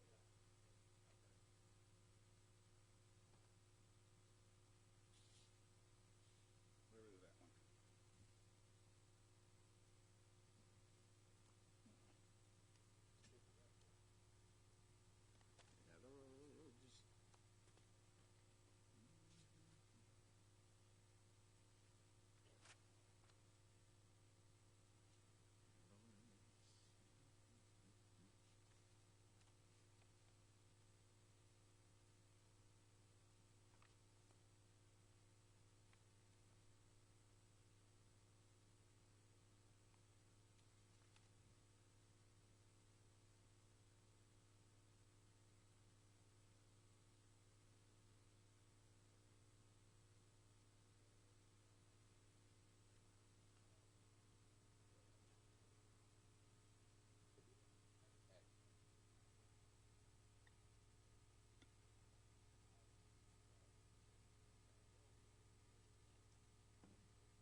You might want to bite into that a little bit. So what I was saying about reading, so we described later on, we end up expecting this disabilities addressed in RIPO 45.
Did I say that every time?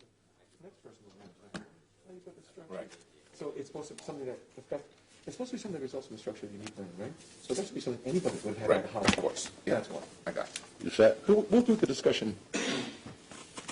I haven't used them yet. If you will open it up, I want to say something first again. Okay. Okay. Good evening.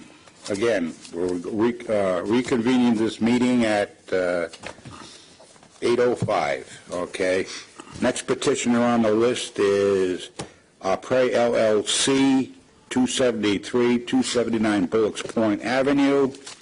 This is a use variance and a dimensional variance. Could I please have you have counsel for the petitioner? Yes. Please come up. Good evening, Chairman. Joshua Slupko on behalf of... Okay.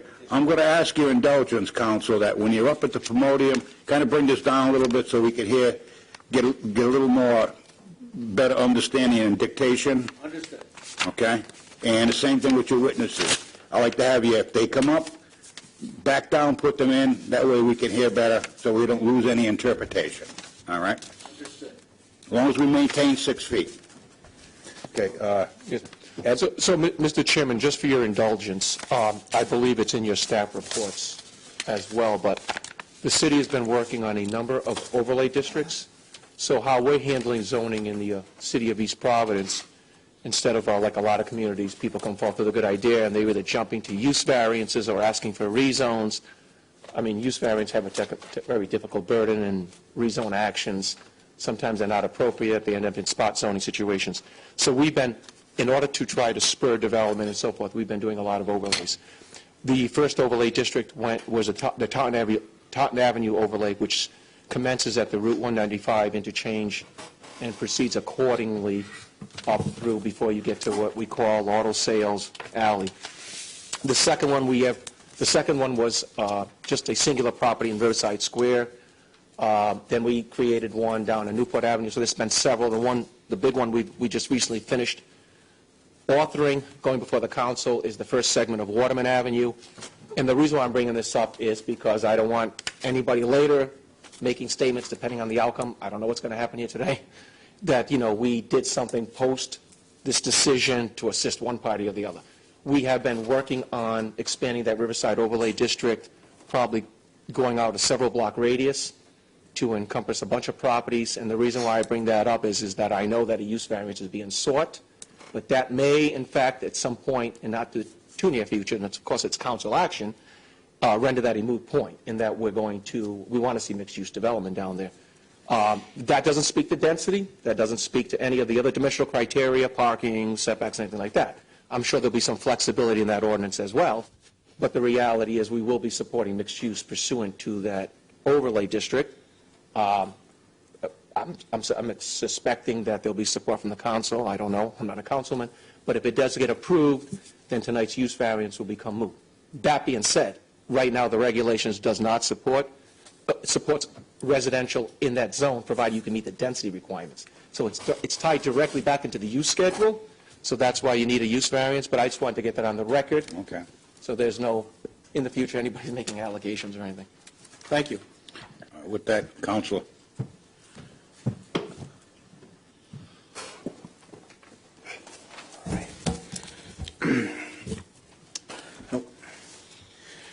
Good evening, members of the board. I'm here tonight on behalf of Mr. Rory Miller, who's a sole member of the Apiary LLC. The application before the board tonight seeks zoning relief in the form of a use variance and dimensional variance. My client has purchased the property located at 273-279 Bullocks Point Avenue, located in the heart of Riverside. The property is located within a C3 zone, which does not permit residential use at the moment, potentially considered in the future with what Mr. Pimentel just said. The use variance is requested to allow for residential units in the building, and the dimensional variance is sought as there's not sufficient parking, a problem that is not unique to that area of East Providence.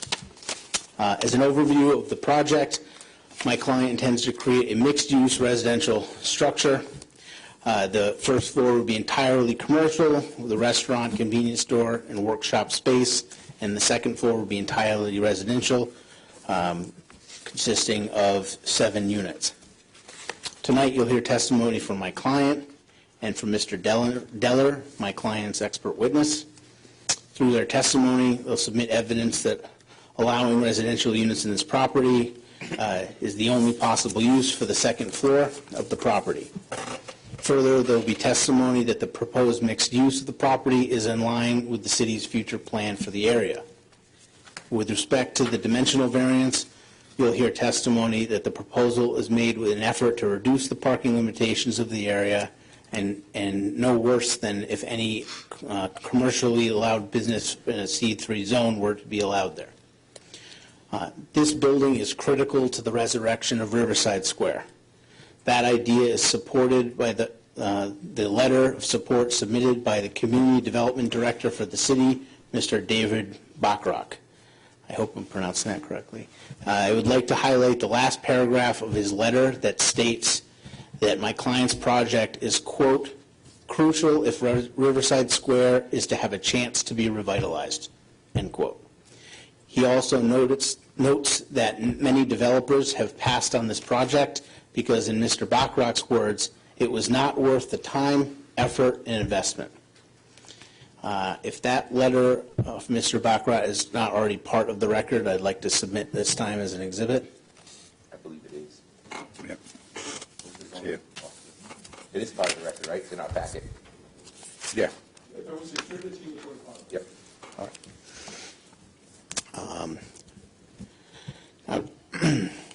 My client lives in East Providence. He works in East Providence. His business operates out of Riverside Square. He's devoting his career to restoring and rehabilitating this neglected area of the city.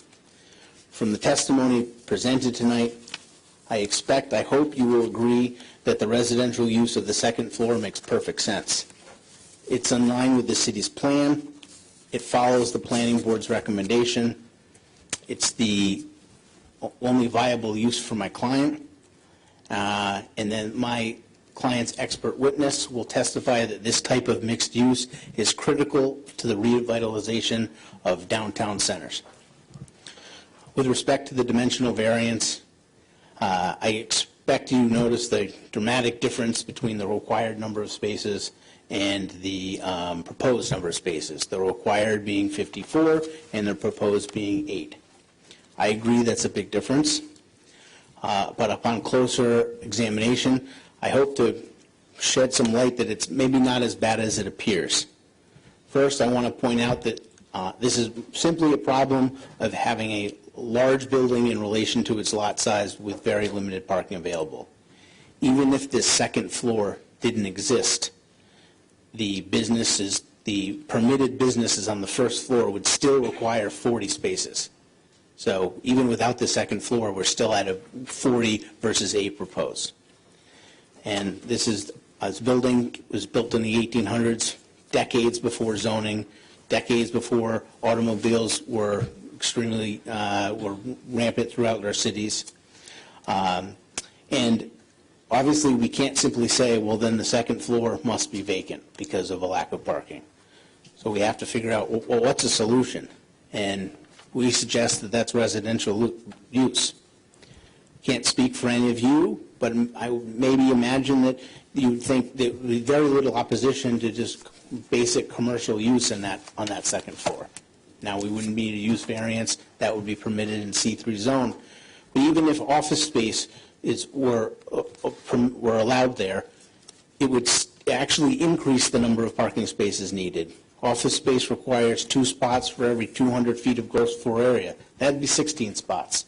Under our proposed plan, it's only a requirement of 14 spots for the seven residential units. Now, I'm not suggesting that my client should just simply do office space. You're going to hear testimony that even that is not something that's commercially viable for this project. But in addition to requiring less spaces than most of the permitted uses in C3, residential use on the second floor serves another benefit in that it spreads out the parking issue, and that the first floor of this building will be primarily used have traffic flow during normal business hours, and the second half of the upper floor will primarily have traffic flow after business hours when people are coming home from work. And one of the extra benefits of having these smaller units is that it's much more likely to be only occupied by a single individual. They're really not large enough to have multiple occupants, which, again, that's going to limit the number of traffic in the area. But at this time, if it pleases the board, I'd like to present testimony from the applicant, Mr. Rory Miller. Please. And Chairman, how would you like me to do with the microphone and the 6 feet? Yeah. No, what I need is back down, give him the space 6 feet, and he can question him. All right, so... Just step back in that aisle a little. Okay. If you want, you can come here. Actually, I can speak loudly if it pleases the board. Okay. I just want to maintain social distancing. Sure. Also so I can hear him, because these masks tend to muffle things. We may miss something. Thank you. Raise your right hand, please. You swear to tell the truth, the whole truth, before the zoning board this evening? I do. You state your full name for the record, please. Rory Miller. Thank you. Nice to meet you, folks. Please. Proceed. Yeah. Thank you. Mr. Miller, are you the sole member of the Apiarian LLC? Yes, I am. What's your current occupation? I'm a general contractor, and also I'm a part owner in Union Burrito. And where is Union Burrito located? It's in Riverside Square, directly across the street from the building we're discussing today. And are you a resident of East Providence? Yes, I live in Riverside. I live about a mile down the road from this building we're discussing. And when did you acquire the subject property? I acquired the property, I believe it was the first week of February 2020. And do you own any other properties in the 400-foot radius of the subject property? Yes, I own 332 Bullets Point Avenue, which is directly across on the East Bay Bike Path that houses also Union Burrito. And can you briefly describe that building in terms of its use? Sure. So the 332 building is actually a very interesting comp to the building that we're seeking to redevelop, because they are almost mirror images of each other except for the scale. So one building is 4,000 square feet with 2 commercial units and 3 residential units upstairs. This building is 8,000 square feet with 5 commercial units on the first floor and our proposed residential units on the second floor. Now, talking with respect to the subject property, can you tell the board a little bit about your goals and your visions for that property? Yeah, so when I moved to Riverside in, actually we're just approaching 5 years. My son was born about a week after we moved to Riverside. My wife is a family practitioner. She was practicing at East Bay Community Action Center, which brought us into the community. And we immediately developed a fondness for the community. I remember distinctly my first time visiting what would eventually become my residence, sitting across the street at Rhodes Pizza and staring at that building and thinking, wow, what's going on in this town? This is a beautiful opportunity here, and you have this derelict building sitting here. I remember talking to the owner of Rhodes and just learning about the local geography. And I kind of dreamed about what could happen there. It was out of my bandwidth. It was too big of a project. I didn't have the skill set at that point in time to do it. A year and a half later, I acquired the 332 building, and essentially I got to work on what I eventually hoped would become across the street. It was lower hanging fruit, but both pieces I saw as being critical to the revitalization of Riverside Square as a town center again, a keystone piece that people can come and have a social gathering spot again. I'm a big believer in restaurants actually being the social activators in a community, and so I went to the work of starting a food business to accomplish that. But before I could do that, I had to create an economic case to support the tremendous risk that's associated with opening a restaurant, and that's why we started with the 332 building. But I am deeply, my company, actually the apiary, are the reason why we're called an apiary. It's a beekeeper's box, and the box protects the hive. And so we think of ourselves as a company as we build boxes that people can thrive in, whether that be residential units or commercial units. I want to set people up for success in their business, and that's kind of the approach that we've taken in Riverside Square. And we hope that we can, be kind of forging ahead and creating a path for other people to start their businesses and reactivate life in Riverside Square again. Do you expect that this project will benefit the surrounding properties in the area of Riverside Square? With a high degree of confidence. I've become, unfortunately, very well versed in the realities of developing in a distressed area, with numerous frustrating interactions with banks about, you can't do this, you can't do that, we might give you a little bit, what you need to do that. And what I do know is the only reason why we can develop this building, have the opportunity to build something special there, is because of the hard work we did on the building across the street, to start with one piece, and it has to grow incrementally. If you do, anyways, I think that answers the question. We're taking a measured, somewhat conservative, but a measured approach that we know passes a sniff test and should create a stable base for future growth for anyone who participates in the business growth in the area. And are you familiar with the use table that shows permitted uses in a C3 zone? Yes, I am. And have you considered making the project entirely commercial, referencing the second floor, the entire building commercial, with business that currently conform in C3? Yeah, absolutely. I love starting businesses. I love the idea of what can you do in a space, because commercial activity is what makes the community come to life. Residential is fairly boring, but it's a necessary part of what I do. I renovate residential homes for people. We do projects like this every day. It's my occupation to do residential construction.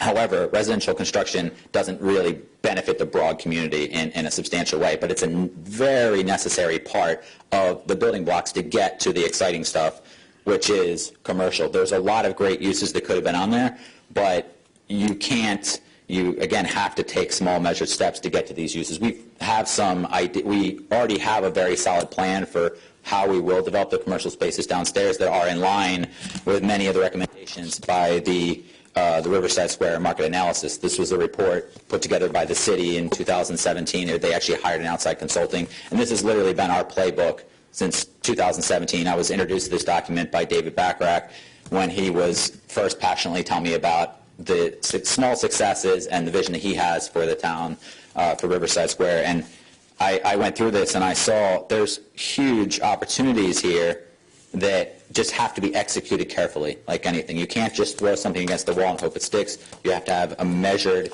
pragmatic approach, and that's what we believe we've done with the help of documents like this that the city put forward, which I'm honestly very grateful for. So, and why is it you didn't consider any of the other permitted uses, viable for this building? It's twofold. As this analysis points out, and as you observed today if you went through the square, is that right now there's a 20% vacancy rate in Riverside Square for commercial premises. So it's extremely challenging to be a commercial landlord in the square. You're faced with two bad choices. One bad choice would be is you accept $400, $500, $600 in rent, and you can get a solid stream of tenants to come in and occupy your space for those rents. At those rents, though, you cannot afford to maintain a building. So if you can't maintain the building, it's just a candle burning at both ends. And eventually you have a building that becomes condemned. As it's been stated in testimony, the second floor of this building was condemned. The demise of this building started probably decades ago and was rapidly happening. The former restaurant that was on the first floor, another example of just prolonged neglect because there's not enough income coming in. So we do believe there is a stable base for commercial, but you can't, right now the market does not support commercial, and that's actually why we've executed ourselves commercial in our existing building with Union Burrito. We've brought in other experienced operators in the city of East Providence we do a lot of things with local folks to continue to keep East Providence people working and building in their own community. And some of them are actually here today, that if I couldn't do this without the support of other locals, whether they be tradesmen swinging hammers or whether they be line cooks making burritos. We're all part of a huge team that's really doing everything we can to make a sustainable impact in Riverside Square. Sorry. So, and so how did you arrive at the floor plan of 7 residential units as opposed to a lower? Yeah, so he's trying to bring me back because I actually veered off topic, which I have a bad case of doing, is that basically if you have a bigger unit, you're going to have more parking. Parking, as I'm managing in my mind from the very beginning, is how do we optimize our limited parking. So, for example, if my architects drafted plans where we had less units, but we had bigger units on the ends. We actually had a 3-bedroom, 2-bath unit on the end. Generally, you'll see that if you have a 3-bedroom unit, you're going to have probably 2, possibly even 3 vehicles. We know also from looking at the demographics of Riverside Square is that 33% of the population of Riverside Square is actually single-family occupants, a single person, no one else living with them, which is actually an underserved part of the local market. My existing units across the street have, even though it's a studio, a 1-bed, and a 2-bed, it's all single occupants, working professionals. So we wanted to see how do we, and Josh referenced it a little bit, but with 8 spots, how do you optimize basically the 24-hour use of that? And that is keeping the residential tenants occupying during the nighttime hours and keeping the commercial units available to use the rear parking as necessary. We've even designed our business in the food business across the street and the other food business will be opening in this building to be quick service establishments, which can get people in and out. We do 50 tickets a day on average at our Union Burrito, but if you look at any given time in parking, our average customer stay is like 8 to 12 minutes. They're in, they're out, and they're on their way, and that average is about 6 people per hour. So it's extremely nominal amount of use, whereas going back to the C3 analysis is that if we had put in, for example, like a use that has been historically used for the second floor is a karate studio. If I just reopen that karate studio, that would be a really poor decision for me trying to activate other businesses in the area, because a karate studio, which is existing currently on there, the emblem is painted on the floor on the second floor still, is that you could have 20, 30, or more people participating in a karate class. Those people are there for 30 minutes, an hour, just like jamming up the square. That's not what anyone wants. So we're trying to think about this holistically. How do we make the best mix of commercial occupants and also residential occupants? And then you made some statements about what you thought would be commercially viable for as a landlord. Just want to confirm, is that based on your experience as a landlord with properties in Riverside Square? Oh, absolutely, yes. So I've had... That's fine. Okay. Sorry, yeah. Okay. And then had you had a chance to read the recommendation from Mr. Bachrach? Yes, I have. And did you notice in that letter where he references that other developers have passed on this project? Yeah, I was very well. I've been offered the opportunity to purchase this building several times by the previous owner and declined it because I knew it was a tsunami of problems.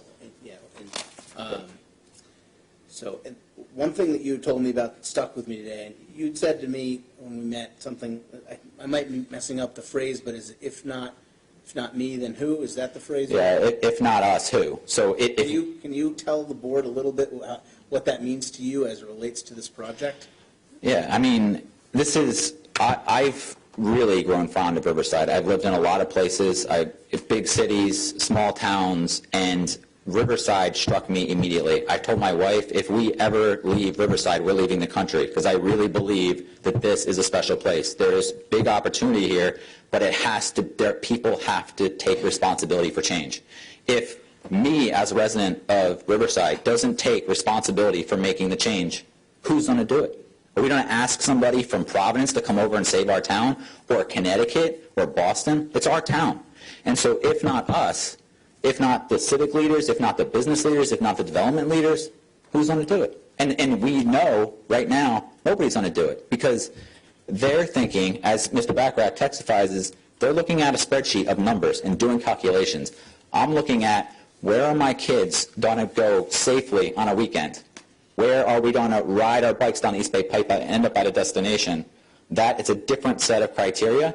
I still have to have some type of sanity check, but that's my first question is, what's my responsibility as a member of this community, and what's all of our responsibilities? And my team, again, a bunch of mostly Riverside people working for us, say the same things themselves.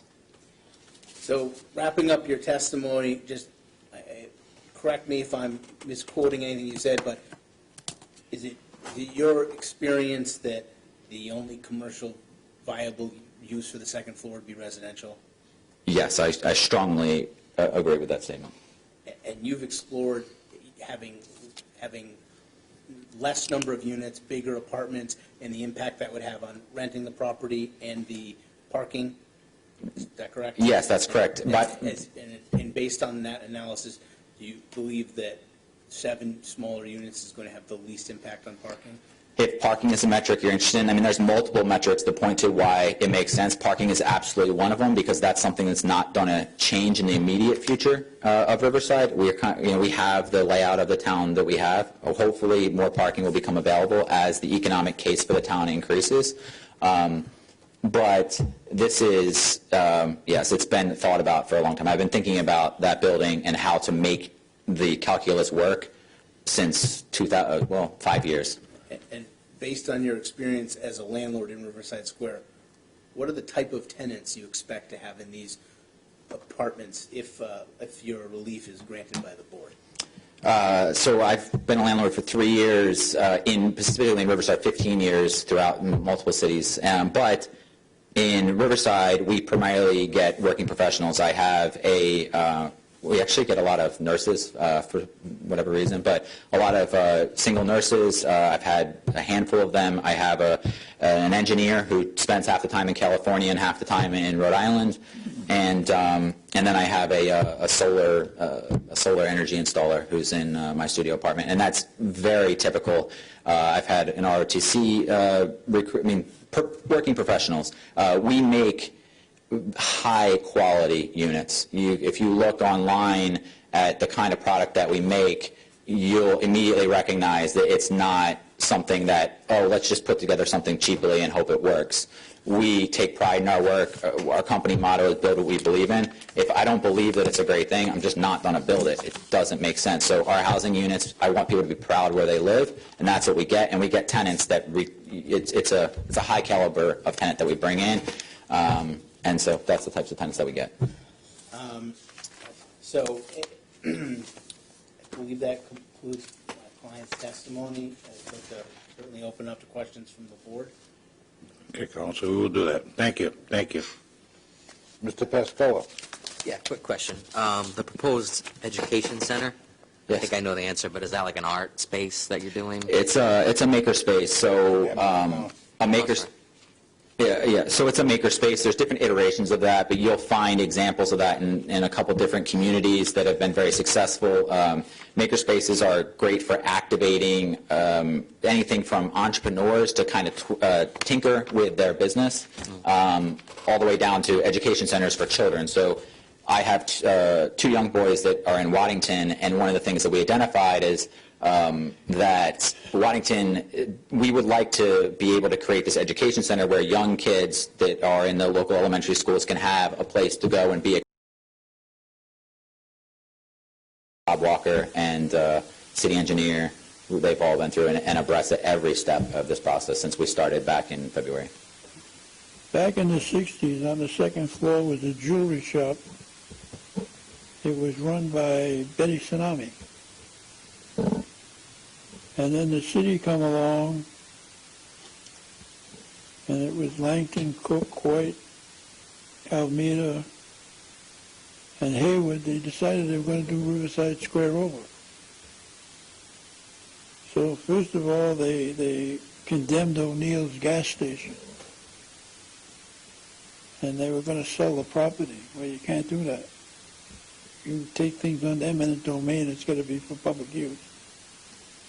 O'Neill got a court order, and this is actually what kills Riverside Square. O'Neill's gas station. What property is that now? The gas station next to the laundromat. Oh, okay. Yes, blighted. It's a rock and a hard place Yeah. because he's got the court order. But I enjoy what you're trying to do. I think it's a great idea. But again, too, I have to go back and that crowd spent much money. They were going to redo Riverside Square. About the only thing they did was they moved the monument from the old junior high school to the head of the bike path right across from your property. And that was the history of their redoing Riverside Square. I applaud your endeavor. I think it's a good thing, but to bring Riverside Square back, a lot of other things are going to be done. It's not just one building. Thank you. Mr. Braga. Thank you, Mr. Chairman. So, I agree with Mr. Croak. I think it's a wonderful endeavor that you're taking here, but my questions pretty much revolve around the parking. So you have 8 spaces, one of them is handicapped, correct? Correct. You have 7 apartments, all one bedroom, basically. Studio, one bedrooms, yes. So you have the spaces to pretty much use the residential portion of your building. Yes. How's that going to work? So are there assigned parking? Is that how? There will be signage that will be going up that will indicate that it's 30-minute parking during business hours in the rear parking lot, and then afterwards it's resident-only parking after 8 p.m. After 8 p.m.? Yes. That's it, whether it be 8 or 9, it will fall in line with what the general flow is. It will be a conversation with my tenant of the convenience store and then also the operator, my partner. But generally 8 or 9 o'clock is what we see as the time when it's a natural changeover. I mean, our businesses start dying down. You know, we close. So I'm imagining that I'm one of your tenants. I go to work 9 to 5. I come home at 5:36. I can't park. No, you can park at as a tenant, you would be able to park any time. This is a conversation I have informally with my existing tenants. I say, you know, these businesses, the parking is their lifeblood.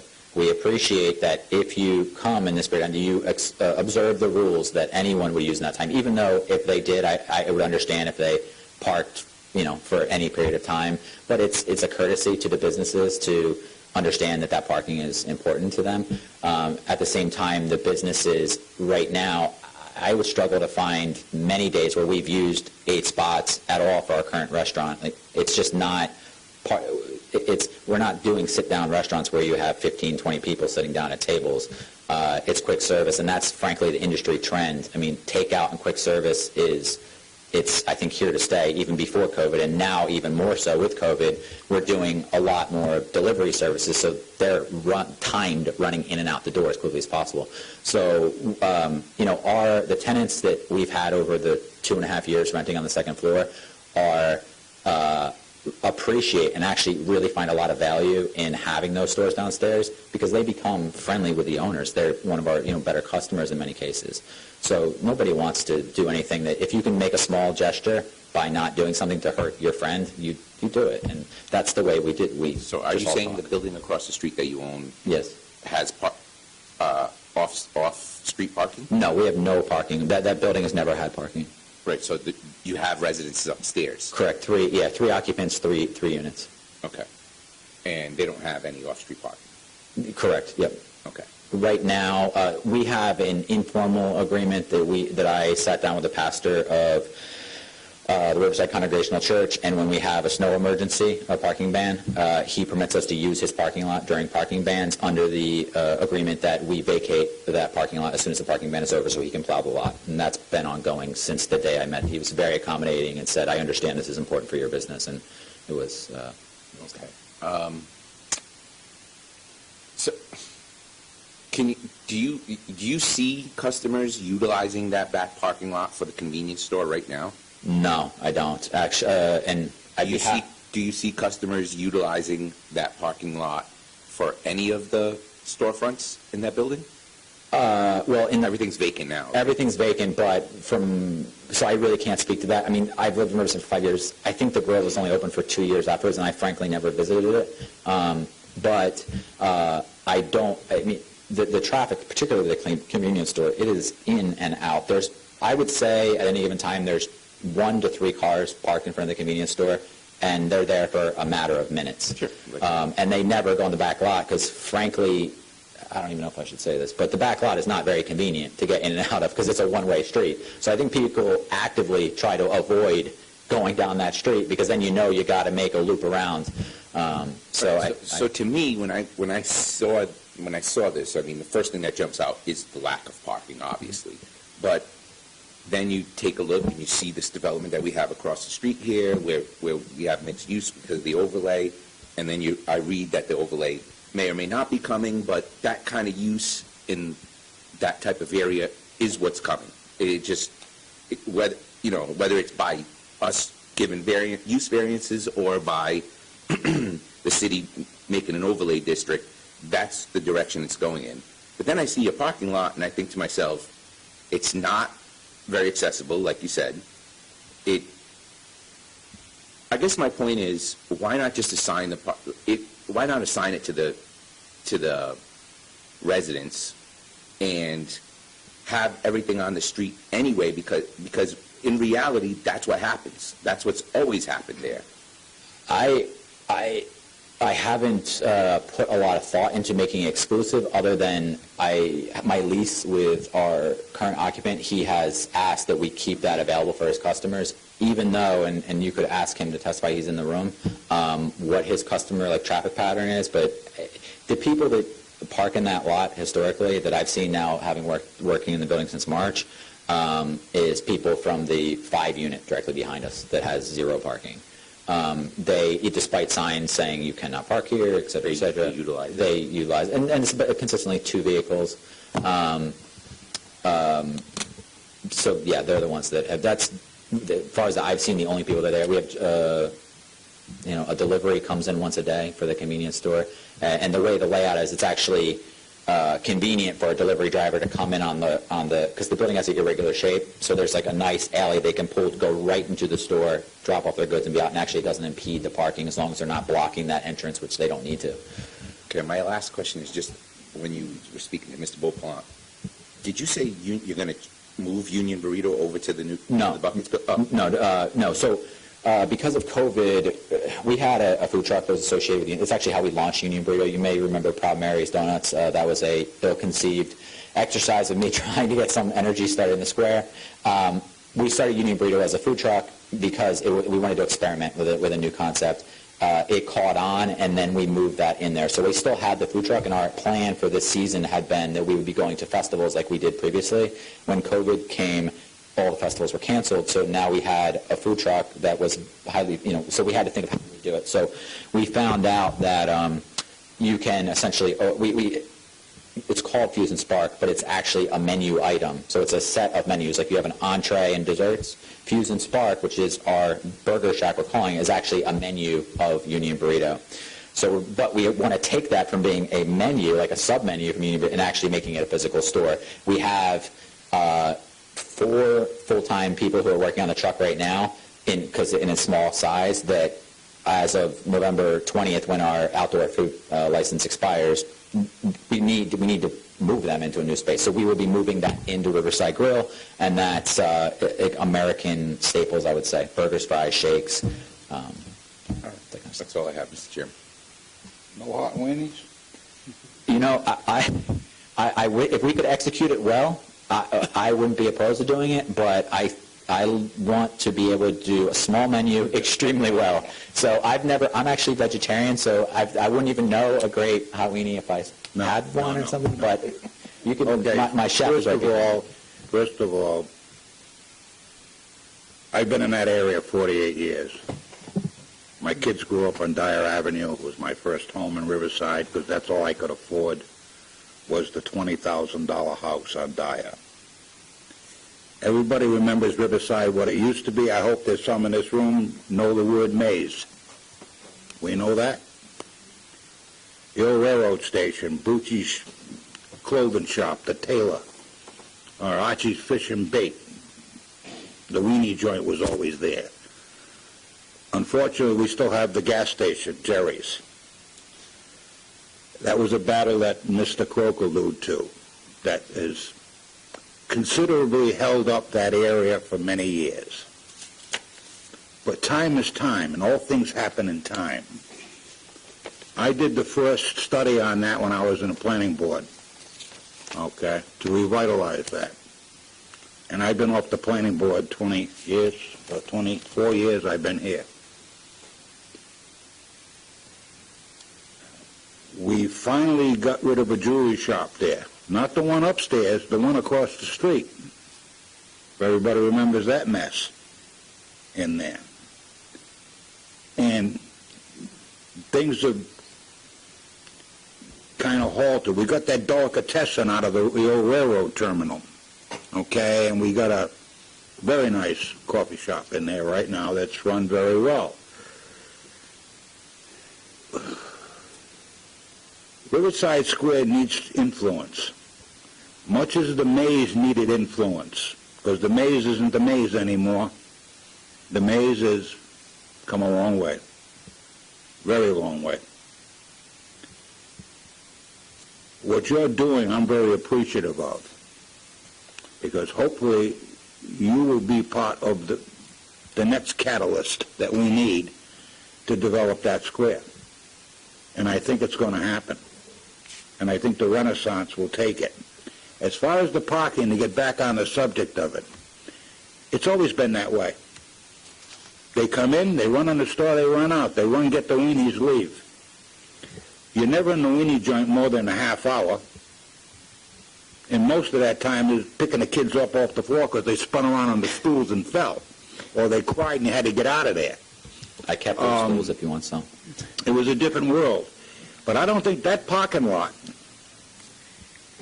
the only thing I've ever done with that parking lot or seen done with it is get junk out of it, a dead car. Once in a while, somebody had a small business there selling trinkets or whatever else. They might have parked their truck there. That was it. It's pretty transient in there. It moves pretty good. You got to understand, too, it's an old area, much like we have out here. And it's a matter of time. You know, I always like to, I don't want to associate this, but I don't know if anybody ever remembers Wickenden Street in Fox Point. Look at it now. Thank you. It's coming. This is going to come out here, too. I just hope I'm around long enough to see it. All right? But, you know, that parking issue there has been a situation.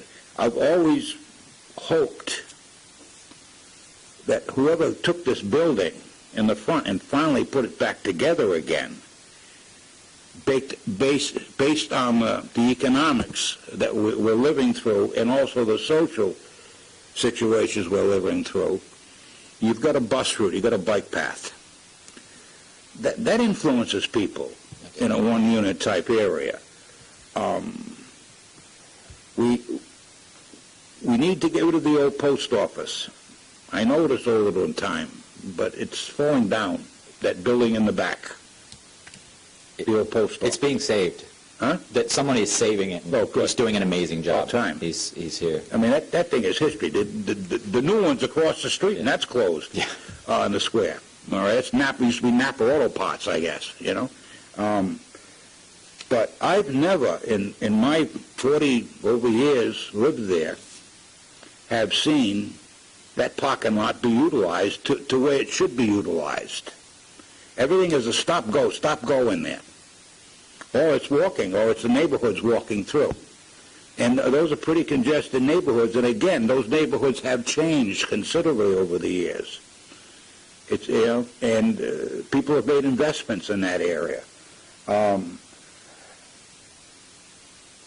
What I would ask of you is, in the future, if the opportunity comes, there may be opportunity in the future for more parking. We have to see what happens behind the Lincoln. There's a lot of dead land behind the Lincoln, behind other areas that doesn't get used anymore.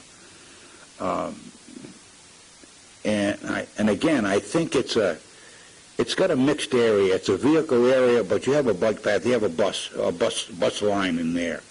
And that kind of, I think, helps it.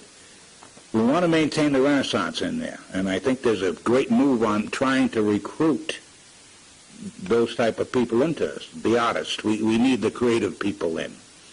And again, I worked on those plans for too many years, and it's starting to see, I think you're going to help us a great deal. I hope to be a good partner. I think you will. And I think that hopefully will bring something else in. And what you're proposing is basically, business-wise, probably in some instances, just as passive that used to be there. And if you're going to add 7 to 8 more people, 9 people, I think that's a lot better than adding 25, 30, or 80 people that could be possible in some other set of circumstances. So I like what you're doing here. I know the parking seems to be an issue in that neighborhood.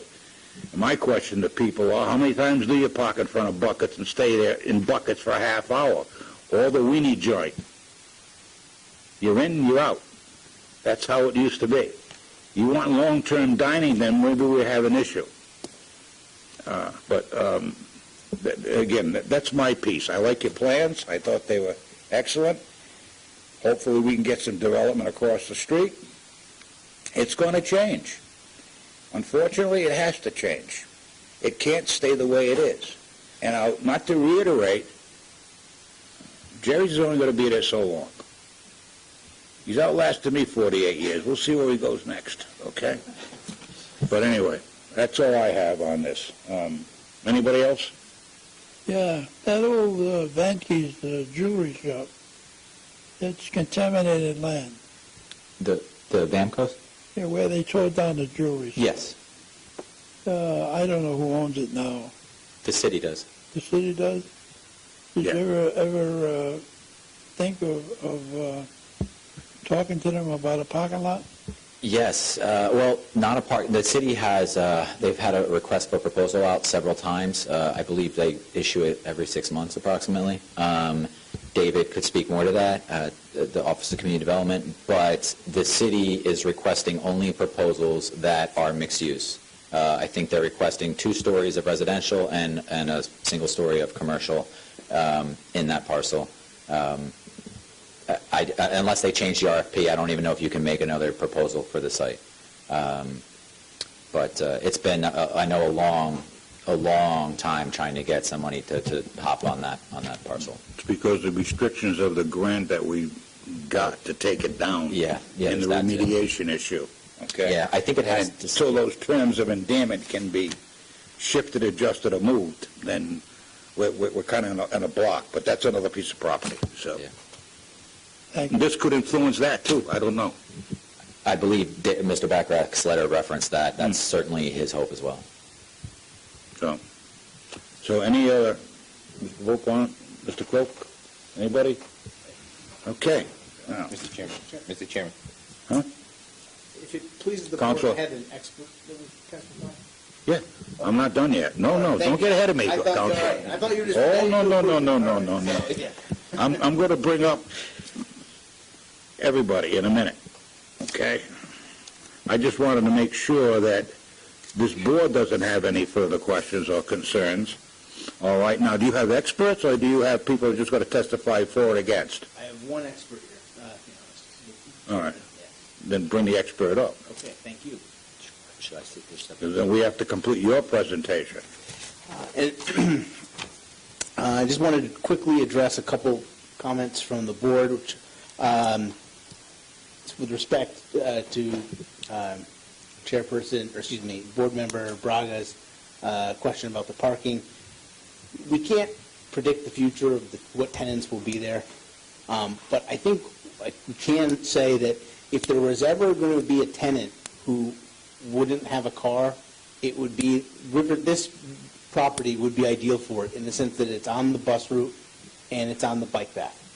So can't say that none of I can't say that tenants won't have cars or even one won't have a car, but there are other properties that make it easy to not have a car. This one would make it easy for someone not to have a car. So at this time, I'd like to present the testimony of Mr. Thomas Deller, who's been working in the field of zoning and planning the last 40 years. He has a master's in community planning. He has been qualified as an expert in Rhode Island Superior Court and at various zoning boards throughout Rhode Island and Connecticut and Massachusetts. With permission of the board, I'd like to submit Mr. Deller's CV as an exhibit.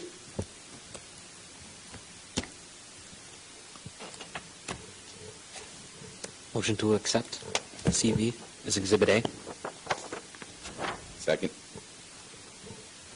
And All in favor? Aye. Aye. Anybody against? The ayes have it, so be it. Can we have that? approach. Oh, it's look. Okay. One? Is that the only copy you have? No, I have a copy, excuse me, I have a report. This is the report, and the CV is the last 2 pages. I will be also be requesting that Thank you. the report gets approved as testimony of Mr. Deller. Motion to move the report as Exhibit B. Okay, I have a motion on the floor for Exhibit B. Do I have a second? Second. All in favor? Aye. Aye.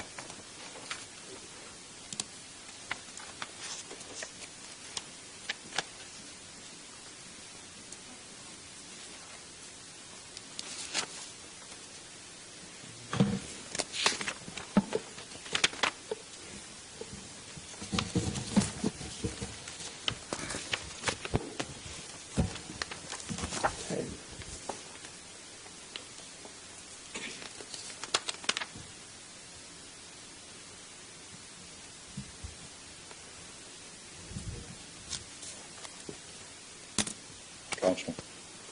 And, Has he been sworn in? Yes. Oh, thank you. I was? I thought I put in, You did. I thought I did. He's going to swear at you. Oh. Says how who's supposed to be. I do. You say you didn't write. For the record, Thomas Deller. And if it pleases the board, I'd like to have Mr. Deller qualified as an expert. Do I have a motion for that? People don't look for that kind of space because it has limitations, one of which we talked about tonight is parking. But the other thing that I've looked at is I looked at the market beat, which is Cushman & Wakefield's second quarter report on the markets in this country and in this state. And they've talked about the drastic reduction in occupancy of office space, that there's been a huge increase in vacancy across the board, across the country, and it's too difficult to document what that is. And so today's effort to try to revitalize this building, to think of anything other than housing, is economically unviable and not viable. And I believe that based on what I've experienced in my 40 years of work and what I have read in the professional journals, that housing is the only opportunity at this place to allow this building to be revitalized. You may have briefly touched on this, but are you familiar with the East Providence land use plan? I am. And does the land use plan touch on Riverside Square, specifically in the expansion of mixed-use development? There are several statements in the land use plan that relate to Riverside Square. There's some general statements, particularly in the vision statement, which is on pages 15 and 16 of the comprehensive plan, that talk about that one of the vision statements is to enhance potential development and village centers that provide a range of housing choices. Additionally, several times in that statement it goes on and talks about including mixed use to create walkable neighborhoods with housing and retail. Further, under major developments that were permitted under the city, it has number 25, and these are on this is on page 19 through 21, these statements. It says that the City Council approved the rezoning of parcels in Riverside Square, and it goes on to talk about what that is and how it related to one specific parcel. But it ends with a statement that the expansion of this rezoning in East Providence for mixed-use development in other areas of the city and in Riverside Square is being assessed and drafted, drafted as appropriate. So those statements are very clearly in the comprehensive plan about this mixed-use development in Riverside Square. In your report, you make reference to the Riverside Square market analysis. What is that document? The Riverside Market Analysis was a plan that was funded by the Federal Reserve Bank of Boston as part of its Working Cities Challenge back in 2016. The Federal Reserve put out a challenge to communities in Rhode Island to prepare plans about how they can grow and become more economically viable. The City of East Providence submitted a request for funding for Riverside Square, and they received that funding to do the study. And what were the findings? Can you summarize the findings of that? Well, there are some basic findings that relate to Riverside Square, and the findings were broken down into short-term, mid-term, longer-term, and I'll just read a couple of them. One was explore the feasibility of developing a combination of makerspace and computer resource centers in Riverside Square. Another was encourage better utilization of upper floors of multi-story buildings along Bowles Point Avenue by creating space for housing. Another is support new construction and development for Riverside Square and should concentrate a development of mixed use. Another is build the market for business in Riverside by encouraging the development of additional housing, mixed use buildings in Riverside Square with housing on the upper floors. Would you agree that that sounds like the subject property? That is the subject property. That is one of the subject properties out there. And later in your report, you suggest that you believe that housing is the only use for the second floor. I think given the economy and where we are, no one will rent that space for office use, which I think is one of two viable uses for any property like this. So there's no market for that, and so housing is the only use that that can happen that could make this project move forward. And then with respect to the hot topic, which is parking, you made you had an opinion in there about the required parking spaces for this project?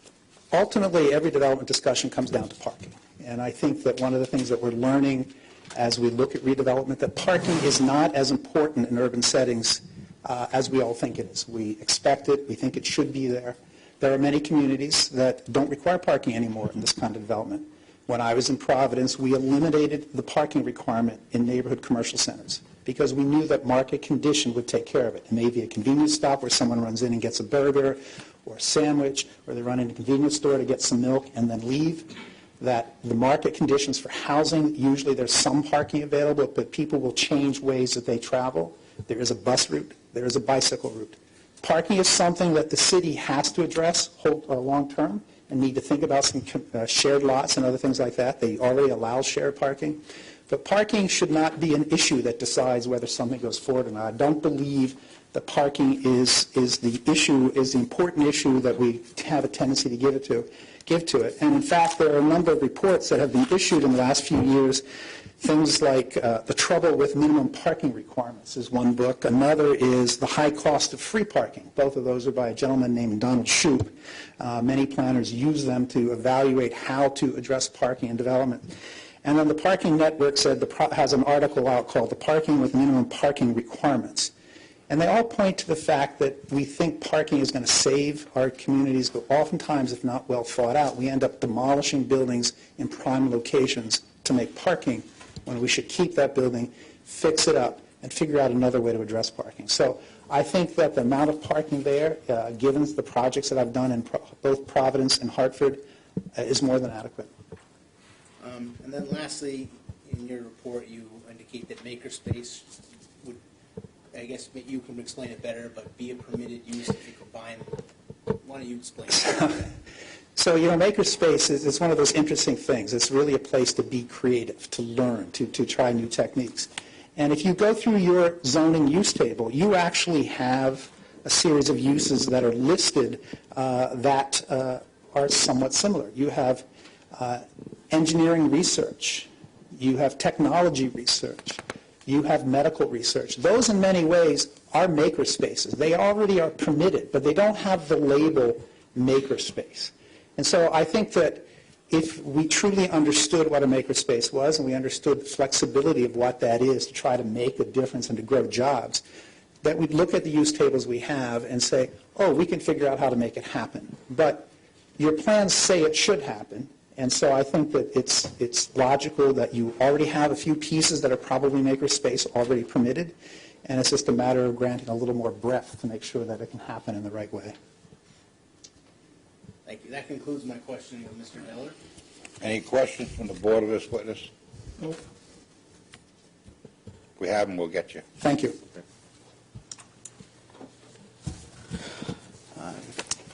Now I just summarize what the evidence has been presented by my client's expert witness. I believe that sufficient evidence has been put forth for the granting of both the requested dimensional variance and the use variance. My client has demonstrated that the hardship is due to the unique characteristics of the land and not to the general characteristics of the surrounding area, not due to the economic disability of my client. Obviously, it's kind of self-explanatory. We have a very large building, very small lot. The building predates zoning and the abundance of automobiles. My client has demonstrated the hardship is not a result of any prior action of the applicant and does not result primarily from the desire of the applicant to realize greater financial gain. The client purchased the property several months ago. No aspect of the relief sought was due to my client's prior action. His primary motivation is not to realize greater financial gain. The relief sought is the fact that this is the only use that will make this project financially viable. My client has demonstrated that the granting of the requested variance will not alter the general characteristics of the surrounding area or impair the intent or purpose of this chapter of the comprehensive plan. Currently, Riverside Square is a combination of residential and commercial uses. The property across the street, also owned by my client, is commercial first floor, residential second floor. My client's plan is also consistent with the upcoming overlay for Riverside Square, as detailed in the planning board recommendation and also in Mr. Deller's report.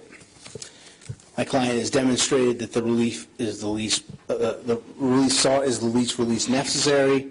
The use of worker space and residential are in line with the community. The parking spaces maximizes the land available, even though it's small and there's a huge gap.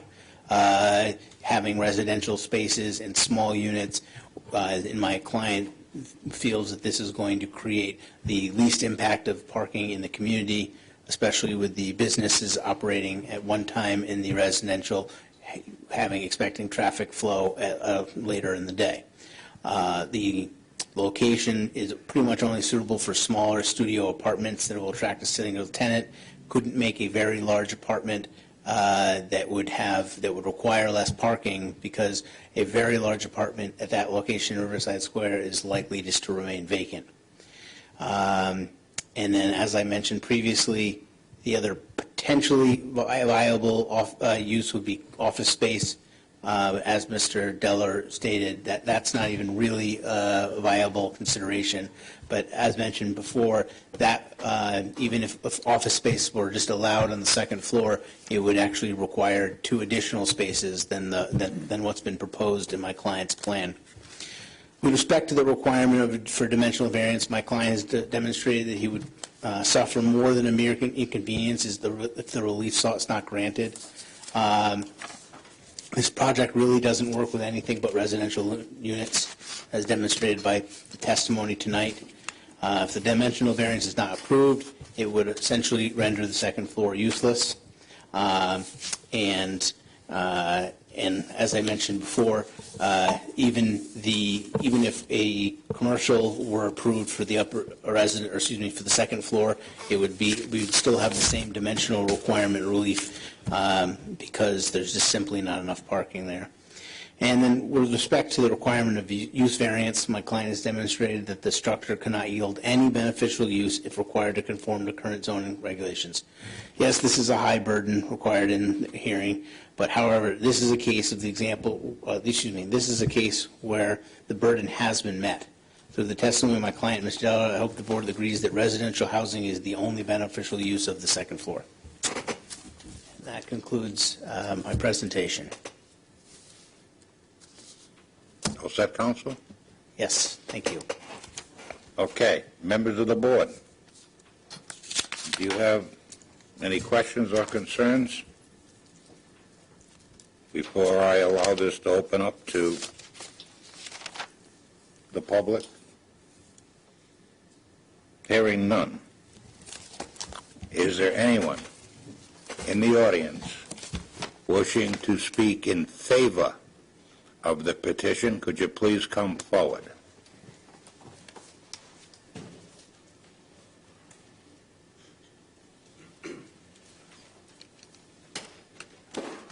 You're going to be sworn in. State your name and address. Jason Rafferty? Yes, I do. So I just wanted to come and lend my support. I'm the director of the Riverside Renaissance Movement, and I live within probably half a mile of Riverside Square. This is a building that, well, I first moved to Riverside 8 years ago, and 7 years ago I started with the Renaissance Movement. And I think since the first night I started with that I went to a meeting, we've been talking about this building and how it can turn itself around. I've met with, I don't know how many developers that have sort of walked through that building and talked to them about their ideas, but one after another, those ideas have come up short. Many of those developers have been looking to flip the building. They have not really been invested in the community itself. But I think this here is a real sort of opportunity for the neighborhood. Rory has been at many of our community meetings. He understands sort of the challenges that the neighborhood faces. He understands the people that live in the neighborhood. He understands the need for sort of job promotion and community growth. And I think a lot of that really comes through in the plan that he has described tonight. I think that in any proposal I've seen, many of the documents that were sort of described, including the Riverside business plan and whatnot, all of them point to the need for mixed use throughout the square. It's been something we've been pushing for with the VAMCO redevelopment of the VAMCO site. It's something that Rory has done in his other building across the street from the site in question. And so I think it only makes sense that that sort of development sort of extend throughout the square. And all in all, when you look at sort of small neighborhood downtown development, much of it is mixed use and combines residential with small independent businesses that really sort of foster to the needs of the local community. And then the last thing I'd just like to throw out there is more and more we've been talking about at our meetings what draws people to our community. When we look at Riverside, we think about Saban Park, we think about the carousel, the bike path, many of the sort of attributes you've talked about tonight. But I think one of the big things that really has become an important characteristic of our community is the ability to sort of open small businesses, whether you go down Willett, whether you go down Bullock Point. There's a number of small businesses there. Many of them over time have sort of become hidden. But I think that our dream in terms of a renaissance of the square is really fostering that sort of business that's small, unique, and brings people out, whether it be by bike or whether it be sort of walking from their home or whatnot. So for many reasons, the Riverside Renaissance is in support of this project and in support of sort of everything that Rory has done to really help our community sort of move forward. So thank you. Thank you.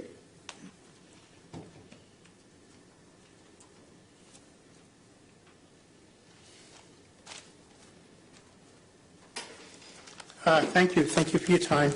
You have to sworn in, sir. Oh, yes, please. Yes, Eric Crook. I do. Yes, my name's Eric Crook. I happen to be a member of the planning board. In fact, I might actually have your old seat. I'm not sure. But I'm actually speaking tonight on behalf of Riverside Renaissance in support of the application, since I happen to be the deputy director of Riverside Renaissance as well.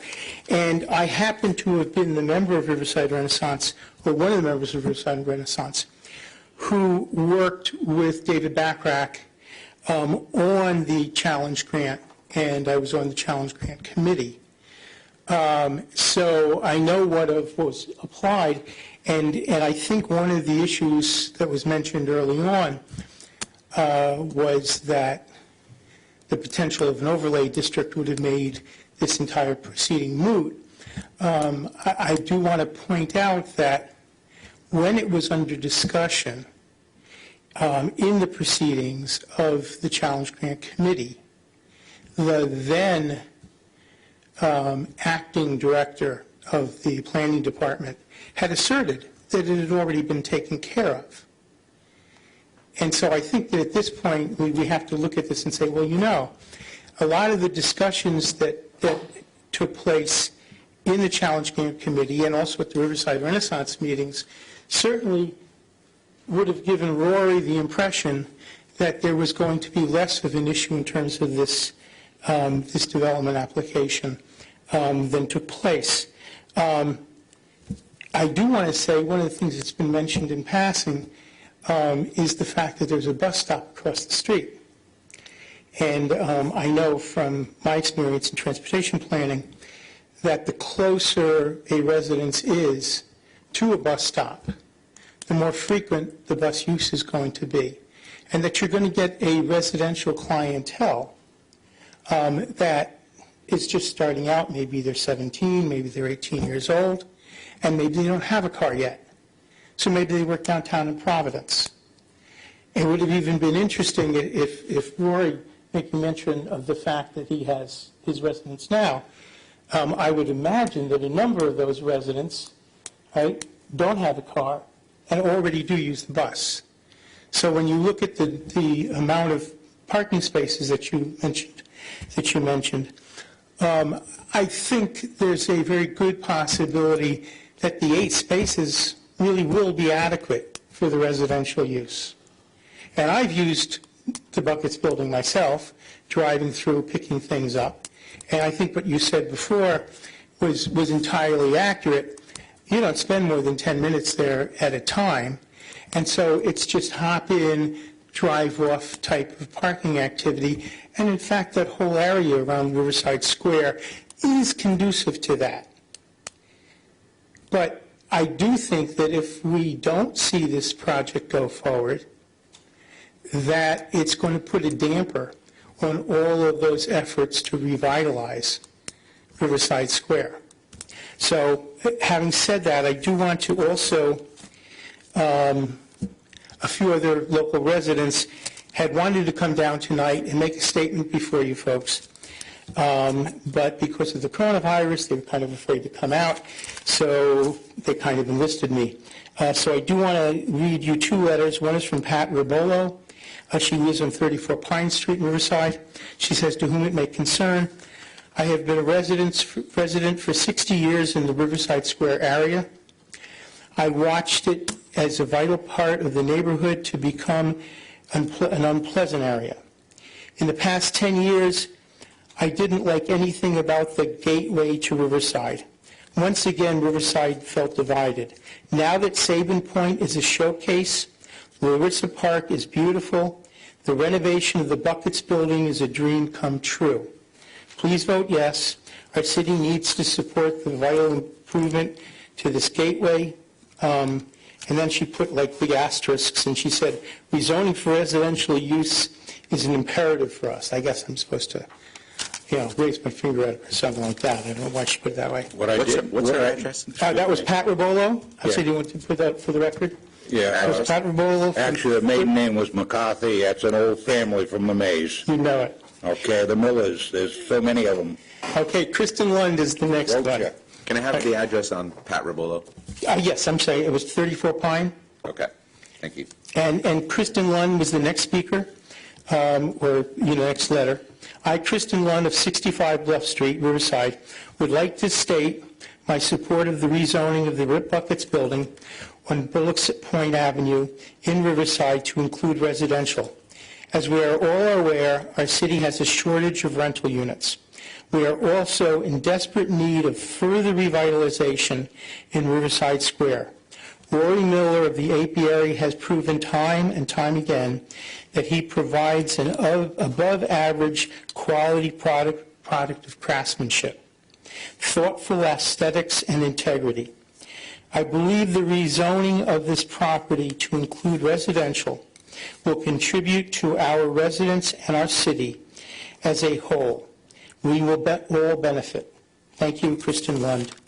That said, I really think from the tenor of your questions this evening, which I thought were all very good, that there seems to be broad support for getting the right thing done. So I just want to make one final point. Of all the things that have been said about Rory, I think the thing that sticks out the most is what Kristen has just said. He really is a man of integrity. And since I first met him when I first moved to this community about 5 years ago, I have to say, everything that he has said, he stands behind. And if he says he's going to make a development that's going to benefit the community, I would believe him. And I think one of the things, if you think about the way he's approached this whole proposal, is his ability to communicate with other local businesses, his ability to communicate with his tenants, and to basically get everybody to work together. Right? And that really, in a case where you have a development in an area that initially was developed in the 1930s, perhaps even earlier, back when this area had a cable car and a train line. And so, of course, there was no need for that much parking. And we live with that existing blueprint. When that's the case, it's got to be the communication between the residents and the businesses that make the community work in a smooth and productive fashion. So I thank you all for your time. Thank you. Anyone else wishing to speak in favor? Mr. Chairman? I have a gentleman coming up. Sorry. Forgive me. You say your name for the record, please. Victor Bergeron. Mr. Bergeron, do you swear to tell the truth, the whole truth, nothing but the truth? I do. Thank you, sir. I've been a resident of Riverside since 1961. I'm an alumni of EastProvidence High School, class of 69. I currently own a residence, 94 Grassy Plain Road, and I was raised on Middle Street, right down the road on Bullocks Point Avenue. I once owned a residence at 35 Oak Avenue in that neighborhood, and I currently own the property directly behind Rory's property, 10 Lincoln Avenue, which I am renovating myself.